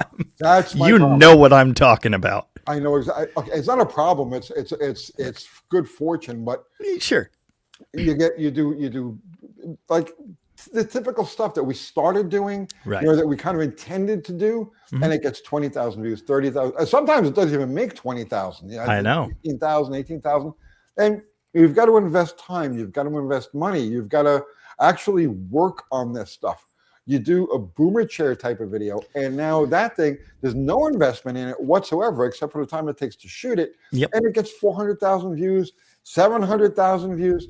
And it's like, now you're talking about some serious loot. Yeah. So even though I do want to do more hands-on stuff, from a business standpoint, I'm cutting my own throat. Dude, I know. I watch your view numbers. I keep an eye on things. I know what's up. I get it. I've been watching the Top Fuel series with great interest, and man, it hurts me to see those videos only here, and then the other ones are here. It sucks. I know. But anyway, I've stayed away from it so far, but Bruce, I do have some thoughts, and we can leave it at that. What about you, John? I'm sorry. Bruce Colgin says he needs the email address again. Jamie, I apologize if I cut you off because I can't see you real time because of my horrible tin can and string internet. So I apologize in advance. You're good. But Bruce needs the email address again, Tony. Uncle Tony's Garage at gmail.com, and put in the subject line shirt winner or something like that, and then tell Kathy what size and give her your address, and it's on its way to you just like that. Brian mentioned people are using AI pictures in Marketplace with women added to them. Dude, I've seen that too. How embarrassing. Like, good God. I saw an AI video, a guy who was promoting a car show somewhere. And I clicked on the video. I think it was somewhere, it was in California, of course. And he had these presenters, these celebrity looking presenters talking about the cars. And I'm watching saying something's not right. And I realized these people aren't there. These people have been added via computer to this. And it was all just AI slop. These people pretending to be at the car show. I thought, what an embarrassing video. Dude, it's everywhere. It's an epidemic. It's horrible. Like I said in the video, the problem is you're competing for there are so many eyes that are involved in our world, right? They're interested in automotive content, right? There are only so many eyes that only have so many hours to consume. And even if just a portion of them are just clicking on a minute of an AI video and bailing, it doesn't make any difference. It's still it just took a minute away from humans. It's taking it away. Exactly. Yep. So you think about it, you're scrolling through, let's say you're sitting on the couch at night, you're scrolling through YouTube and you see what's on there. You're going to click on at least a dozen, 2 dozen thumbnails just to see what's up there, right? Those clicks are all taking time. They're going to sit through ads. They've got to watch a couple of minutes of the video just to make sure. In the meantime, that's taking time away from the legitimate, and it hurts the numbers. And then, of course, you've got the former TV guys that are all trying to be vice grip. Yeah. He created his own separate world, right? He's got his own universe. He's got his own tribe. and he puts out 2-hour-long videos. I know not to post anything on Friday night, or if I do post something on Friday, it has to be something that's completely non-related. So I'll do boomer share stuff or motorcycle stuff. I'm going to do a motorcycle video tomorrow because I can't go against ViceGrip. That's ridiculous. But you've got these other guys all come over from TV, and they're trying to follow the leader. So they're all putting out hour and a half long videos. And you got one posted on Friday, one posted on Saturday, one posted on Sunday, one posted on, and it's like you got to compete with these guys too. So it's tough. It's getting a lot tougher. And that's one of the reasons why, if you're interested in doing YouTube, hooking up with somebody like John, who's got a program like the No Name 500, is the best way to get your foot in the door as far as doing automotive YouTube. It's a good leg up. But I've said it before, I've said it again. You also have to make good videos, so don't forget that. You have to have something between your ears. Well, yeah. And you've proven this. We've talked about this before, different channels that you helped get started. That, hey, here's 5,000 subs. Go do something with it. You got to be able to do it, you know? You got to make good videos. You got to make stuff people want to watch, or it's not really going to help you. But anyway. You got to be able to keep your ego in check. That's the one thing I've noticed. I've started many channels. Yeah. In the old days, we started many channels. And what happens is they get started, right? They'll get their 5,000 subs, 6,000, 7,000 subs, and they're on their way. And then all of a sudden they get this like main character syndrome, or, you know what I mean? It's like, let me show you what I'm eating for lunch. You know what I mean? And it's like, no, you know, you let it get to your head. You think people, you know, they just love you. You just want to be famous. You'll do anything to be famous, right? And that's the quick way out of this business. Yeah, be humble and be grateful for every view that you get. Yeah, and you know, and earn them. I make it easy. I pick Friday nights on purpose so that I know that I don't even worry about it. Then the other thing is I'm just building the stage for all the rock stars, right? So that people like Dead Dodge Jamie can come frag a transmission and put on a clinic, you know, in Sykeston, and that's the niche I like, right? So yeah, I would do almost anything to watch Jamie break a car. Yeah, you would. There's some wild video of that. You should watch his runs there. Dude, stuff. I heard you say it was pulling the left front, but it was pulling both 6 inches. Was it? Oh yeah. I witnessed it a little bit in the heat of the day, but all right, maybe 4 inches. Getting some daylight under the left front. Oh yeah. Where I was watching. You know, Jamie, you're the only person I ever felt guilty about talking before. Do you remember? Like, yeah. Like, oh yeah. Oh, that's a bad omen. So you're gonna want to. Yeah. So you need to. You need to hit it hard. You need to hit it hard. Just don't hold back, man. You know. Yeah. Well, it's funny because a bunch of commenters too were like, "Oh, Tony got in your head and he made you." No, that's just how I drive. I know it didn't actually work, but no, but it's hilarious. It is funny when you watch the video and wait a minute.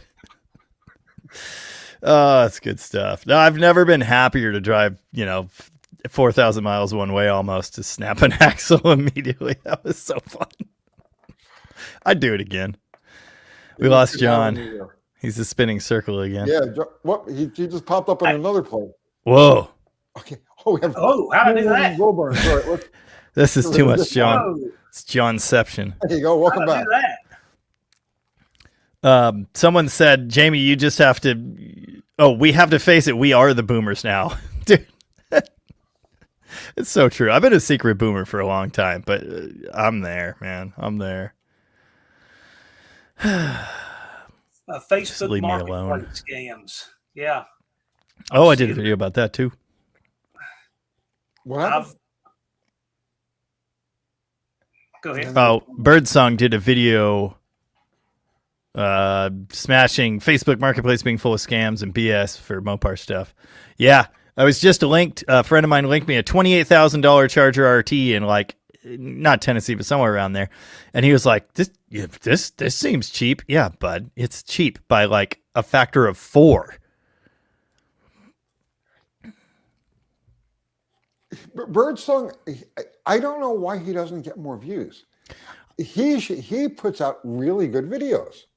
I think I know. Oh, why is that playing? I think I know. Why?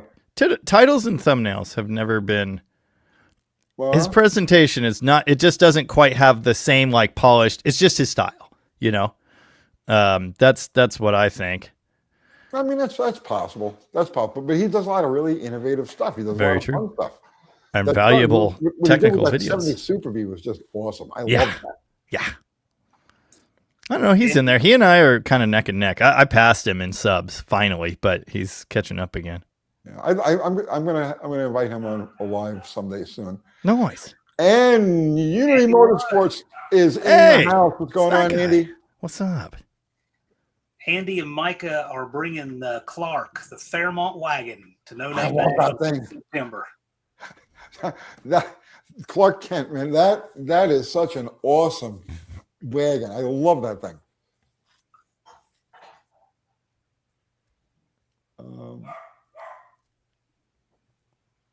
Freddie Bebop, if you live and die by algorithms, are you really living? My life's pretty awesome. Yeah, I'm having. I can't complain. I do, but I really shouldn't.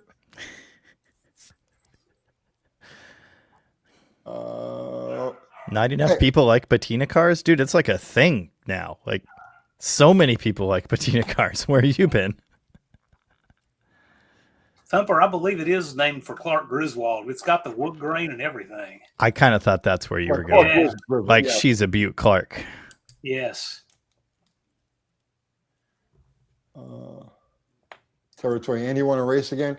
He'd wipe the freaking track with me. Stop it. Let's see. I'm just scrolling. If you guys see anything in the comments, jump on it. And John, we can get geared up for our final our final Motorhome 440 trivia stuff. for the night. The only Ford I've ever owned was a Fairmont wagon. If you're going to own a Ford, that's a good one. I like those. I think they're cool. Sweaty fucker, you don't want to be reliant on YouTube for your income. Why? Why not? It's a kind of good gig. awesome. I'm not going to lie. It's not good for everybody. And early on, I try to guide people with this stuff, right? Because there are ways to make money with YouTube that you don't have to get a lot of views.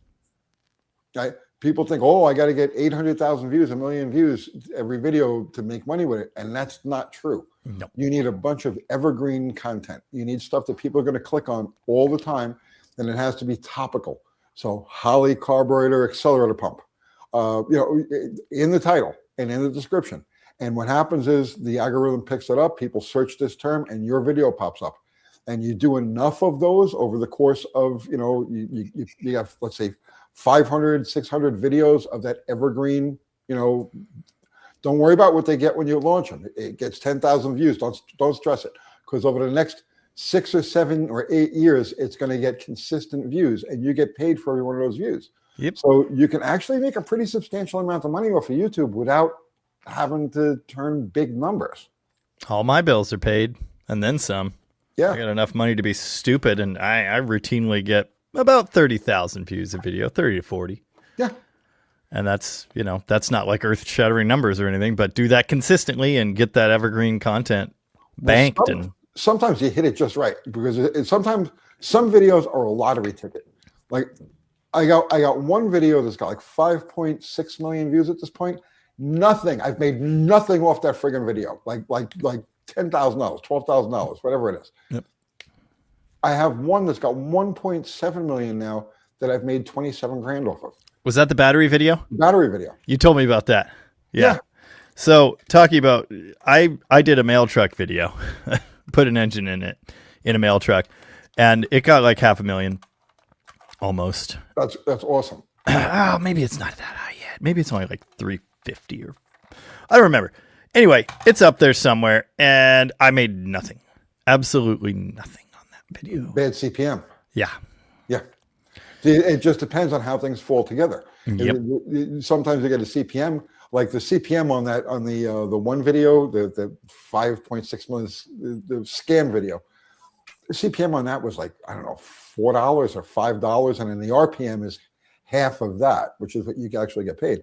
Mhm. And then the one on the battery video was like $30-something, and the RPM is $15, $18. I don't even remember exactly, but you never know. Every time you throw a video out there, you're rolling a dice.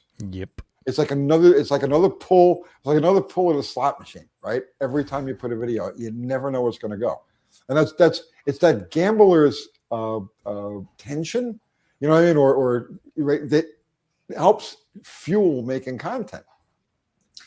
With the exception of a video of your own, what do you think is the greatest video you've ever seen on YouTube? If you had to pick one that you thought was just the best video you've ever seen.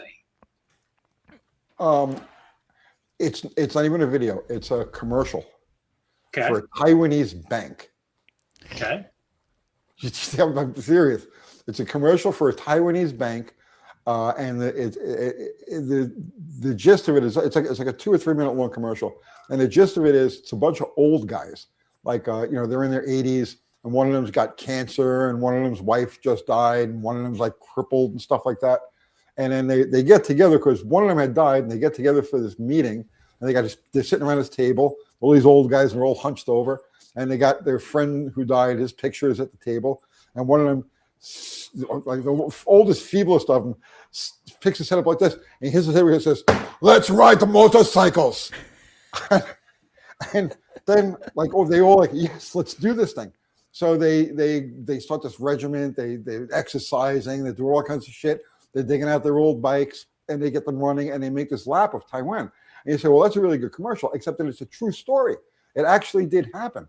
And every year in Taiwan, they have a meet to commemorate these guys. And they get together, and there's thousands of them, and they ride a whole circuit around the... Yeah, but that's the most... probably because I'm an old guy. You know what I mean? But that's probably one of the best videos I've ever seen on YouTube. Cool.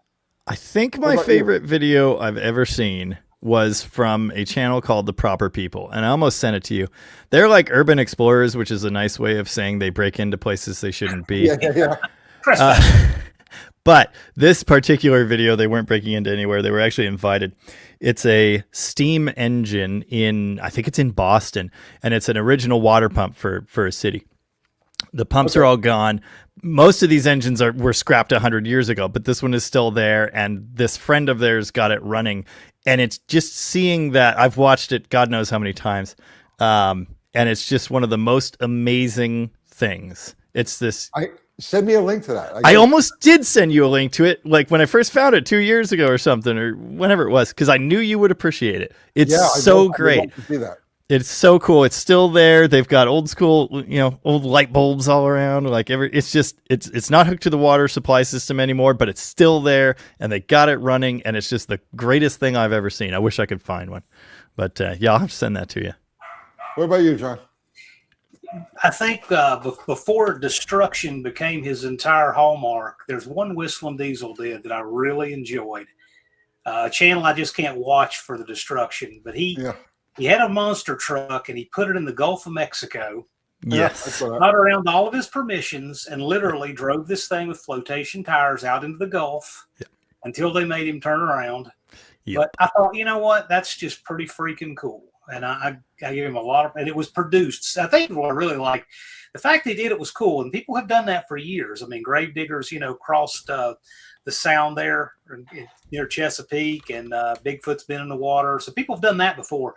But the production of this was really top notch. And so I give that a #1 production, if I had to say. Have you ever seen The Beast of Turin? Yes. I have See if not. I can comment a link. I don't know if I can comment a link. I think only the host can comment a link. On which? Oh, someone said post a link to that video, so I was going to, but I don't think. I think you have to be the host to do that. So. Yeah. You can look it up. And I don't Proper even people. know. I wouldn't be able to. I don't know how to They'll figure it out. Yeah, The Beast of Turin. Kathy sets this up, and I just... If The Beast of Turin, just watch the first 5 seconds of it. I mean, you'll end up watching the whole video because it's such a fascinating piece of machinery. But the first 5 seconds of it, it's a race car.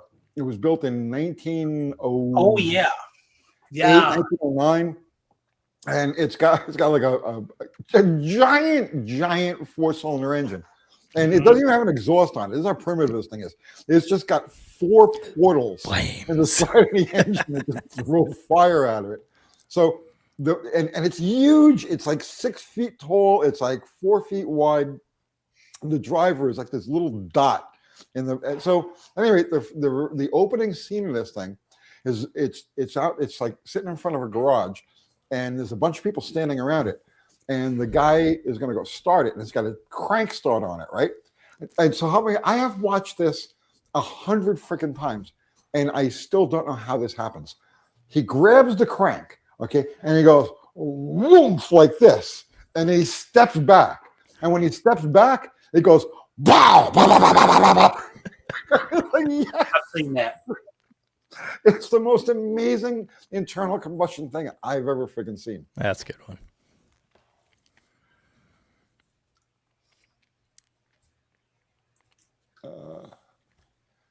Best YouTube video ever is Sinking in Lincoln.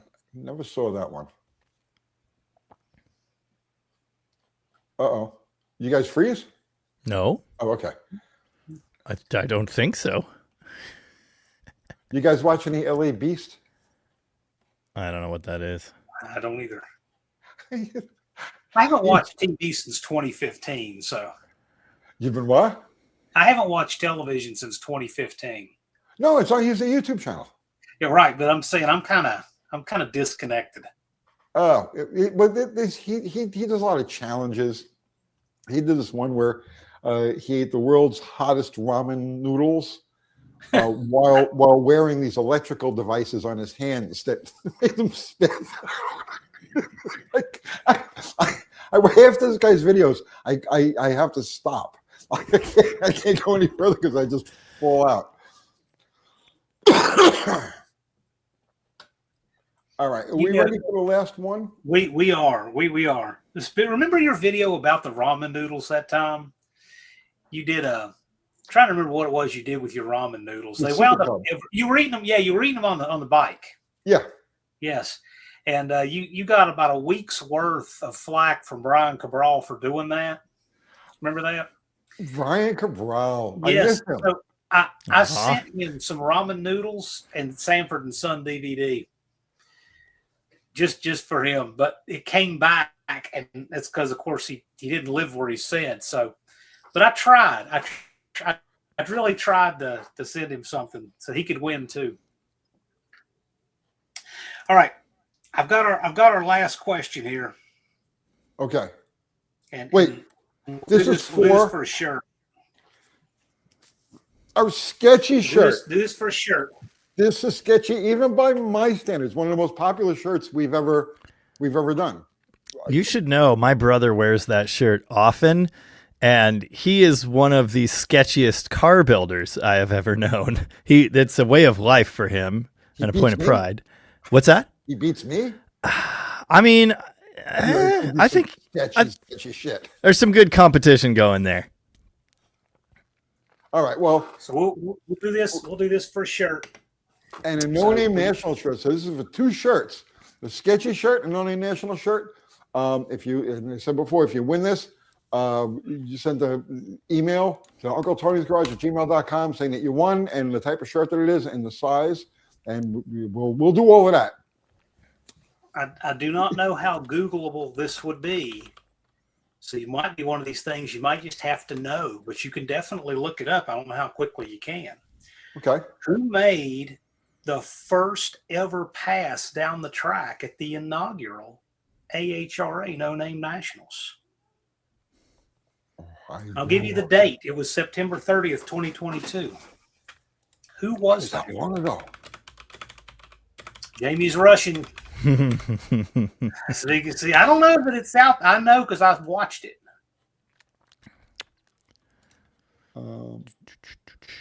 David Morris saying, thank you, David. I appreciate that. Elvis, 3-team will run. Steve Harding, Kid Rock. Uh-oh. John just disappeared again. Now we'll never know. We need him. All right, guys, hold your Hold your answers until John comes back because he's the only person that knows how to do this. Oh, there he is. Okay. Okay. Well, let's see here. We're going to call it, well, the first person to get it. So you were gone for a little bit. Yeah, I got it. I scrolled back. Okay. I'm just checking to make sure. We do have a winner. We do? We do. Sometimes I like to let them roll just so I can see the wrong answers because the wrong answers are so thoroughly entertaining. Phil Collins. I hate Phil. Buddy learned that. Carafano gets it with Dr. Art. Dr. Art was Really? Dr. Art was the first? Dr. Art was the first person to ever take the tree at the no. No fooling. I didn't know that. I didn't know he was a celebrity. And John's gone again. And he's gone again. All right. So who won that? Buddy Carfano. Yeah. All right, buddy. You the winner. Hang All on. right. So Yeah, congratulations. No, we've got 2 John Wilburns here. Oh, okay. I'm beside myself with excitement. But there you go. All right. Well, I mean, that was awesome trivia, I think. it was something to do. My brother called. His ears must have been burning. Oh, sorry, John. Things that are unambiguous. Oh, is that Ron Ward's? Oh, Ron Ward's in the house. I was on the mic and didn't remember Dr. Hart. So I'll tell him that you remember him. I'm going to get that name right. Buddy Carafano. Got some good answers here.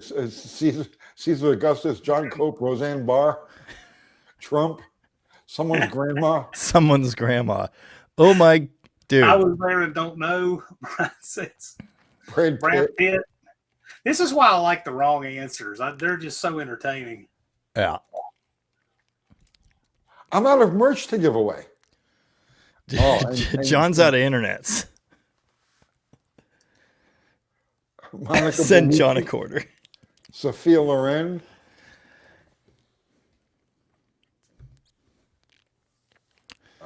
These questions are too hard. There he is. Okay. I will get my internet fixed.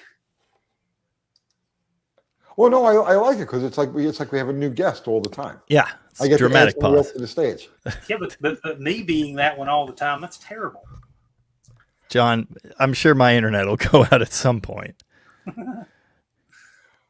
All right, so let's 107. Who here knows who 107 is? I do, but Mike Hunt. Going back to the 5th grade, are we? Here we go again. And there he goes again. All right, he'll be back. He'll be back. So, and there he is. All right. Since I keep cutting out, if I cut out again, I'll go ahead and say goodnight to folks. I may harass people in the chat, but I don't know what's becoming less stable. But anyway, if I do cut out again, I'll just go ahead and say goodnight. Dust Devil Garage is saying Dr. Art was the first YouTuber I said hello to at Lambert's at the first No Name Nationals. So I was just watching a video. I was scrolling through, and a video came on about Lambert's. Huh. And the throwed rolls. Yep. Yeah. Where you sit down and they throw your rolls at you. Sometimes, apparently. Yeah. Across the restaurant. They'll put some heat on them too. They're hot and they're soft. They're easy to catch, but they're hot. Seymour Butts. Oh God. That was so it was Seymour Balls. Was a ghost name, what do they call that? Somebody uses a fake name when they're writing. Ghost Rider. For Ghost, that was Joe Oldham, with Seymour Balls. Josh Holman says you need to get Starlink. Yeah, it was supposed to be an upgrade to our system here, and it just took out everything. Nothing works now. All right. So we're coming up on 2 hours. What do we got? What do we got to talk about? What do you guys, Jamie? What do you got going on? What do I have going on? I bought a 71 satellite Sebring Tudor hardtop from the junkyard yesterday that was seized. It is no longer seized, but the damn thing won't run. It'll hardly turn over. I think it's got a broken ring or something. But that's been my day, trying to get that damn thing to fire up. And I'm working on the internet's favorite diesel-powered taxi, Perky.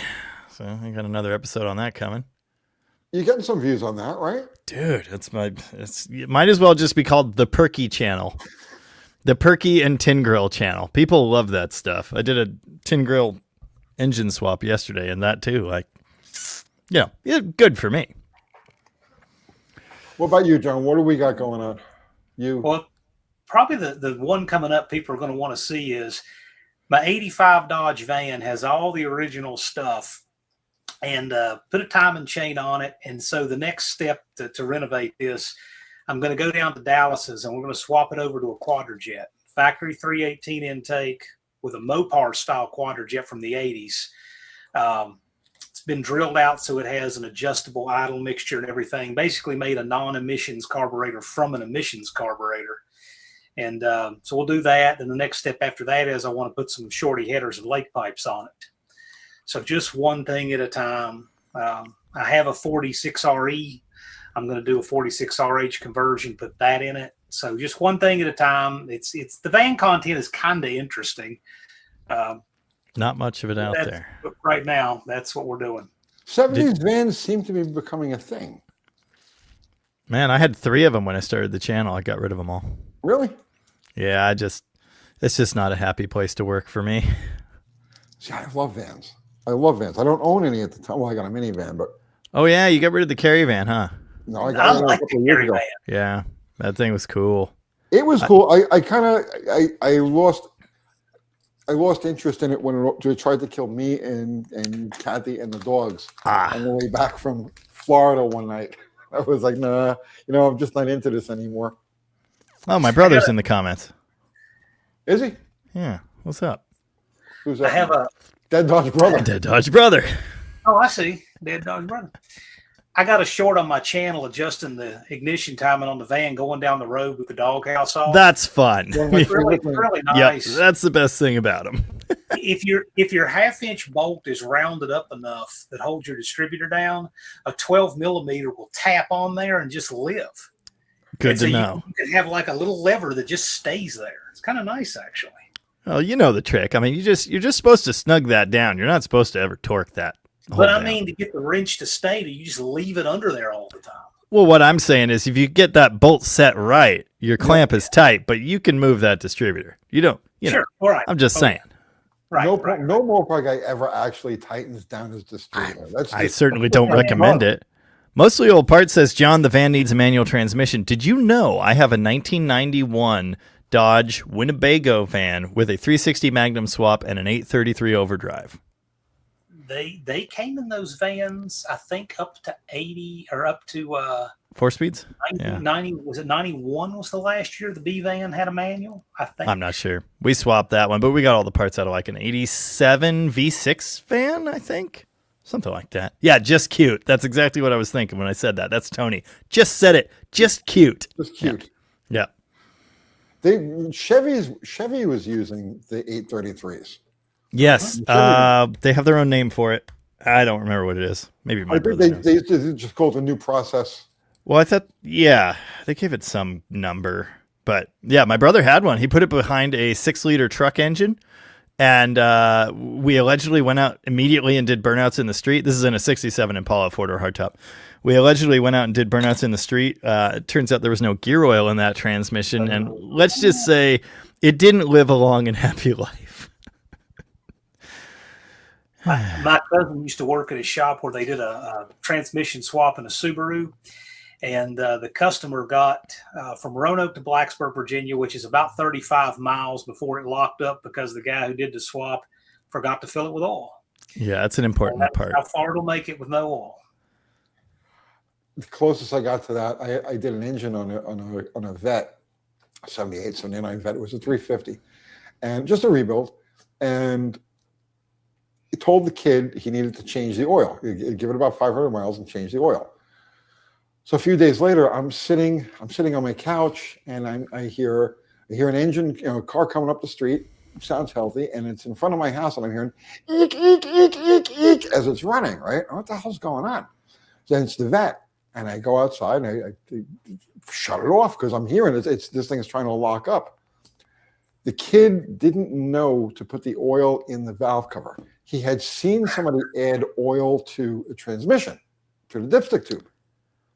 So he drained the oil out like I told him to do, but I neglected to tell him where to put the oil. So he put 5 quarts of oil in the transmission and then drove it from his house to my house. Thus, completely wrenching. That reminds me of a quick story. My sister worked for me at the shop briefly when my brother had his kid and he was off for a while. And she would do oil changes and brakes and stuff. And this one time she did an oil change on a Mitsubishi or something. And it actually had 2 drain plugs. It had a little transmission sump here right next to the oil sump. Well, guess which one she drained? Not the engine.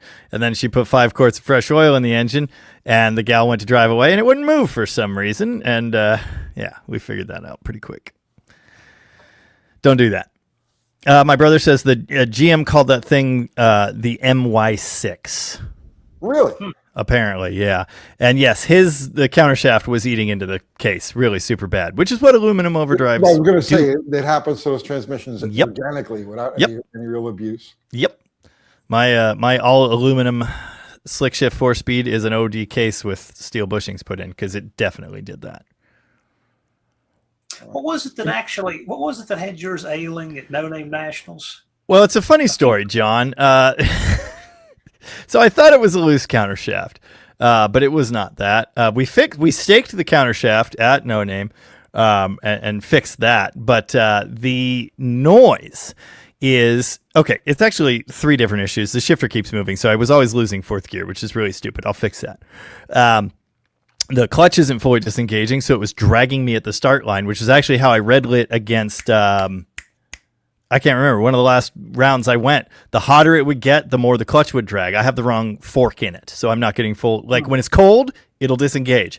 When it's hot, there is no disengagement. So if you ever heard, I would do my burnout and then, back up or whatever. Kunk, kunk.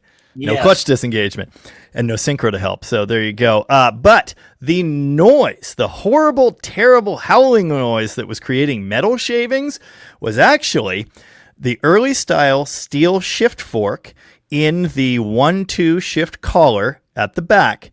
It's a slick shift. And it has the direct connection type slick shift gear, the carrier, the synchro deletes, right?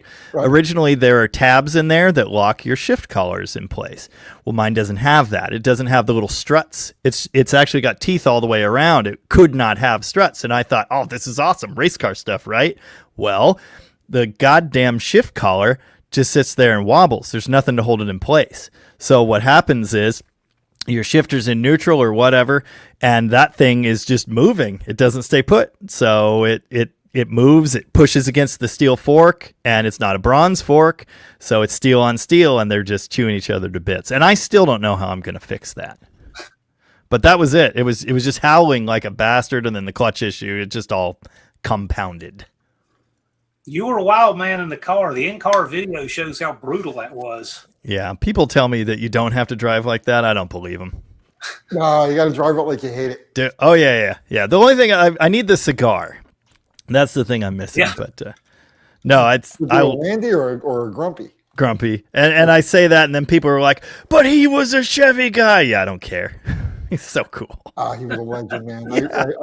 I used to go to Englishtown and local tracks when I was a kid, teenager. Yeah. Oh, yeah. And I would just stand and watch him in awe. Like he was just so cool, and they call him Grumpy, right? And I got to know him a little bit better. Not that I was buddies with him or anything like that, but I got to know him a little bit better when I was doing the magazines. And that reputation he has with the nickname like Grumpy, it had nothing. He was never grumpy. He was always very straightforward, very nice. And the thing about him was that if you asked him a question, he would look at you kind of like, and if you weren't used to him, it would almost like he was like leering at you, like, why are you wasting my time? But what he was doing was actually formulating Thinking. a very involved answer. Like he was looking at you and calculating, if I tell him how much of this is he going to get, so how much of background do I have to give? Right. And it gives you the impression, because of that pause and that thought, that he's like kind of blowing you off. Right. But he wasn't. It was just his way of doing things. The gears He's a are very turning. impressive human. Nice. So Grumpy innovated a lot of stuff, not just the strut front end. Oh. and he was a Mopar guy for a while. He ran a 65 A990 car. Apparently that one my brother had was an iron case, and he destroyed it with the counter shaft. I forgot that. I thought it was aluminum. The Weird. GM went for all aluminum.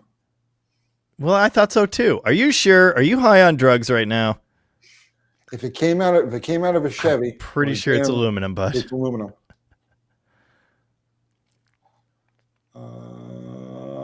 And I think that's it. Let's wrap it up, guys. We're at the 2-hour mark. So, Jamie, Dead Dodge Garage, go over there, like, share, sub, whatever you do, ring bells, join memberships, all of it. Do all of it for him. The single best Mopar channel on all of YouTube, bar none. He keeps much saying better it. Mopar channel than I am, for shit sure, because he covers a lot more. He gets a lot more involved in that stuff. So, yes. And then the legendary Big Wilbur, John Wilburn. Next can expect to see you tomorrow, hopefully. Yes, I'll be live tomorrow night. I'm going to be live from a remote location with better internet, but you'll see. Okay. People you'll recognize. And the name of your channel is? The name of my channel is John Wilbur. John Wilburn. Easy enough. So, and you guys, if halfway interested in becoming a YouTuber or interested in doing the No Name 500 and the No Name Nationals, go over there. His channel, you do lives every, Friday night? Every Friday night, 8 to 10 Eastern, 7 to 9 Central. Jamie is a veteran of that. He started his channel. His whole YouTube journey started with the No Name 500. That is true. That is There a you go. fact. Proof that it That worked. and to show up one of my friends. Yes. And our awesome mods, Mexican Spec and Fubar. I didn't see Zero here tonight, but Zero is always here in spirit. Guys, thank you so much. And everybody contributed Super Chat, which there was none of you, but that's fine. Everybody contributed with your presence in the conversation. Thank you equally, because I speak for all three of us. We would not be here unless you clicked and you gave us your time, so we are eternally grateful. Thank you. All of our winners tonight, merch winners, congratulations, trivia winners, congratulations. UncleTony'sGarage@gmail.com. And if you want any of these shirts, I'm not going to show them all again, but the sketchy shirt, I hate car shirt and all that, Uncle Tony's Garage at gmail, or UncleTony'sGarage.com. I remembered at that time. Got it. Yes. And we got all of our merch there. So that's it. Hey, you guys want to say anything on the way out? Oh, look, a child. Nah, man. Thanks for having me. Thanks, everybody. Thanks for coming. Oh, man. I almost have 100,000 subscribers. Tell your friends. How far away are you? I like 9,000. That's it? Fern says hi. Hi. What's your name? This is Fern. Hi. You want to do YouTube also? Do you want to do YouTube? No? Unsure. What kind of car do you like? What kind of cars do you like? Can you Yes. just take off? Can you just Oh. unbutton my dress? Oh, I can help with that. Sure. You need to come out of princess mode? All right. Yeah. No more right. princess mode. Where's your tiara? We'll do that in a minute. She didn't wear it today. Messed up. You didn't wear your tiara. All right. Princess dress. It's very nice. It's beautiful. All right. All the people were just about to leave. You want to say bye? You want to say bye to everybody? Bye. Bye. The angels are perfect. Uh-huh. She knows. All right, everybody. We're out of here. Bye. Good night, all. Bye, you guys. And I'm going to end Thank stream. you. End Good stream. job.